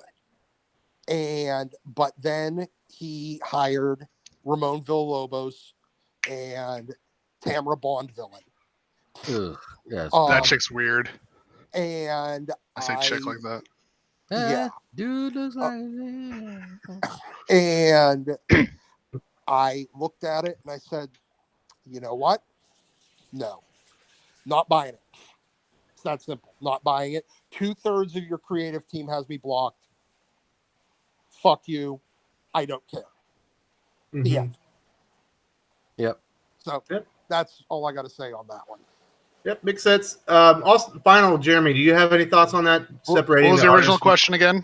Yeah. What's your views on separating the art from the artist? What's your line in the sand? I'm sure there's a lot of musicians and authors and stuff that I don't agree with politically and all that stuff, but I still read and listen to their shit. I think what really defines it for me is kind of like what everyone's saying. If they're personally coming after me or coming after my friends and just being a jerk, then I get a little, I don't know, take that a little personally, I guess. That's when I kind of draw the line. But if they're just I don't know, they just poop out their stuff out there, just poop your stuff out. Just shut up and poop your stuff out. Do you really need to tell me what your opinions on Trump are? Is that going to affect your sales? Shut the hell up. I guess that's where I come down to. If anybody wants to see what the modern artist, the modern creator thinks right now, as far as the typical left-wing, nutty, social justice type creator, go and check out recently what Chuck Wendig said about the Game of Thrones petition and how and I would try to check out what Chuck Wendig said, but he has me blocked. Absolutely. But I mean, you can go and look at him, just incognito window. But go and check out what he said about the people that were signing the Game of Thrones petition and his opinion on what consumers' place in entertainment is. And that will tell you everything you need to know about their positions on this. It's pretty striking. It's ridiculous. The show's over, fellas. So we're going to do the recommendations now. So far in the chat, Maverick is recommending Guardians of the Galaxy 5. He can't wait for Wildcats. Mango Bed is recommending Daredevil. I second that. And Dominic Powell is recommending Wildstorm by Warren Ellis, Joshua Williamson's Birthright, Black Hammer by Jeff Lemire, Isolo by Brendan Fletcher, and Midnight Mystery from Alterna. And then Comic Stacks is talking about a tool. So those are the recommendations from the viewers. Let's get to the recommendations from the panel. Doc, what are your recommendations this week?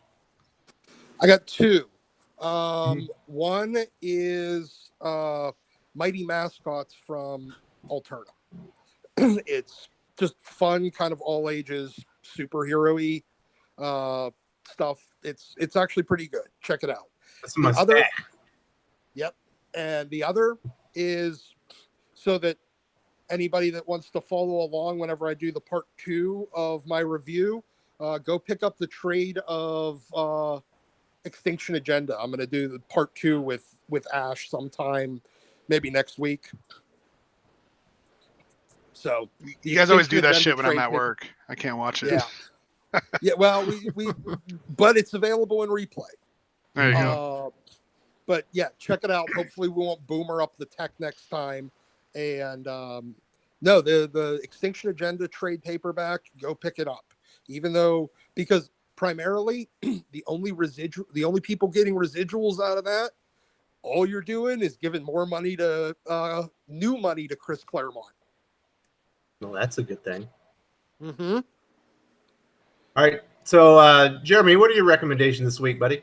Well, basically I'll just show you what I bought. I bought Teen Titans just because I'm keeping up with that. But for US, I went and picked up the number Shredder in Hell. Oh man, picked up number 3 came out, and then I went and grabbed the other 2 because I was like, let's go grab them. And I'm very happy to see Eastman still making covers. Cool dude. Mm-hmm. How old is that guy now?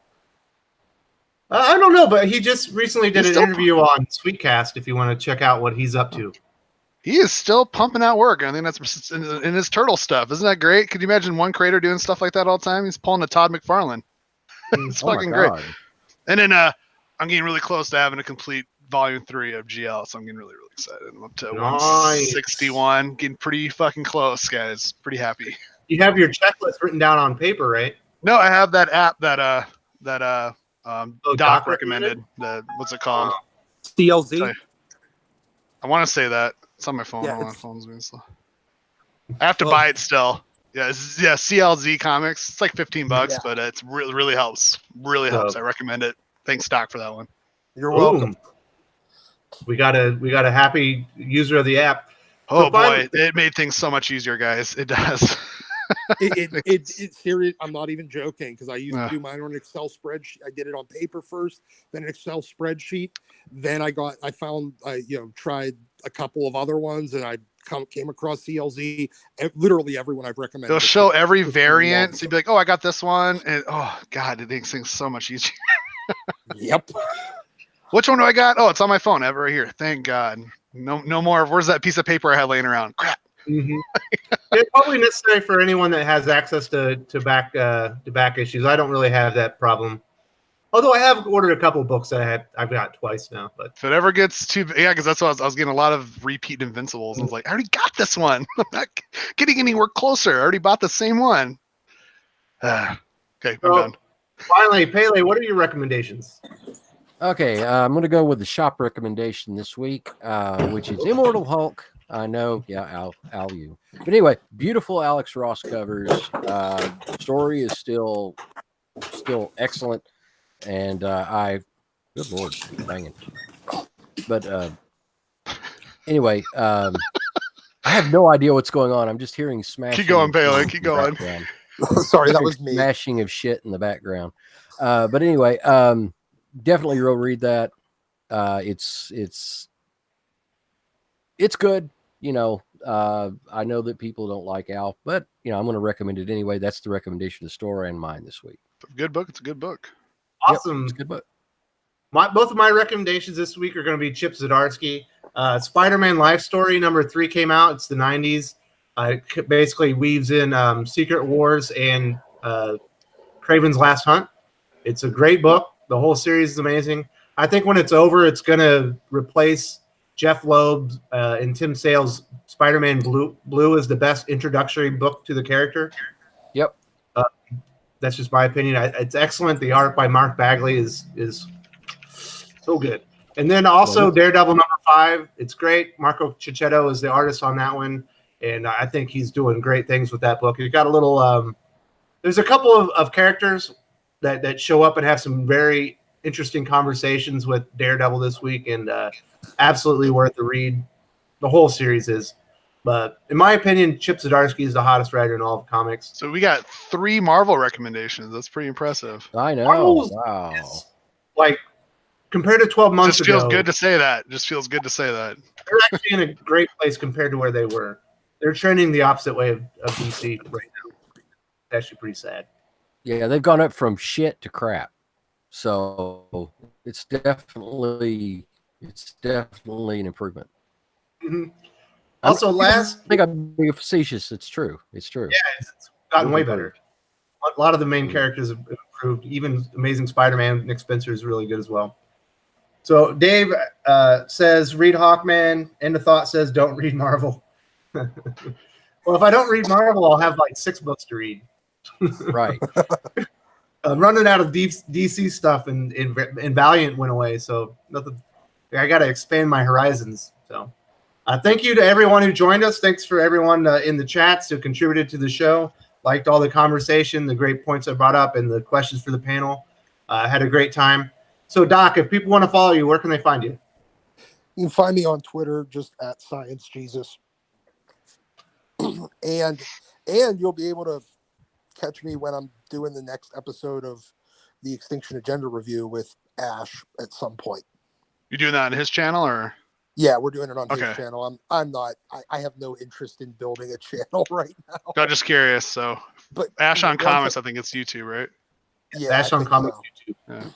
Yeah, and after, whenever I actually start doing videos, I'm going to just start giving him the less to put on his channel. Yep. I got a little corner to call the doctor's office. I already got the name marked out for you, buddy. Yes. And that goes for all the guys, Pele and Jeremy as well. If you guys want to post a video every once in a while, you can always use the channel. Okay. Yeah. I was thinking about that. Yeah. Hopefully we can. Can't wait to be a YouTuber. This will be great. So Jeremy, since you're an aspiring YouTuber, where can people follow you if they want to hear more of your thoughts? Well, just on Twitter, -1 digit. Yeah, you'll find that I'm making fun of Batwoman. It's pretty much my main post right now. Doing pretty good. It's got like 70 likes already. Nice. Or fighting with Let's Talk Kids. Yes. I don't do that as often as I used to, but they do. They don't like me.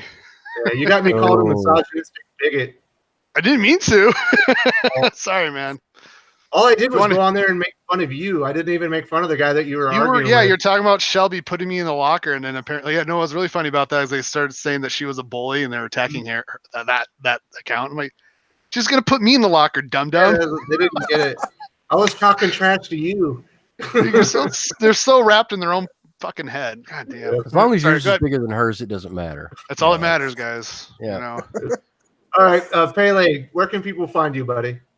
You can find me on Twitter and Instagram at @just_Pele, Pele. Instagram typically is all comics. Just I post covers and talk a little bit about acquisitions of the week and stuff like that. And on Twitter, I tend to get a little bit more political, but also talk about comics. So, and within how the industry is changing, what's going on. But that's it. Awesome. And, I'm Wes from Thinking Critical. You can find me right here on the Thinking Critical YouTube channel. And you can also find me on Twitter at Wes_from_TC. And with that, I think that's a wrap. Salamat po. Later. Adios. Get out of here.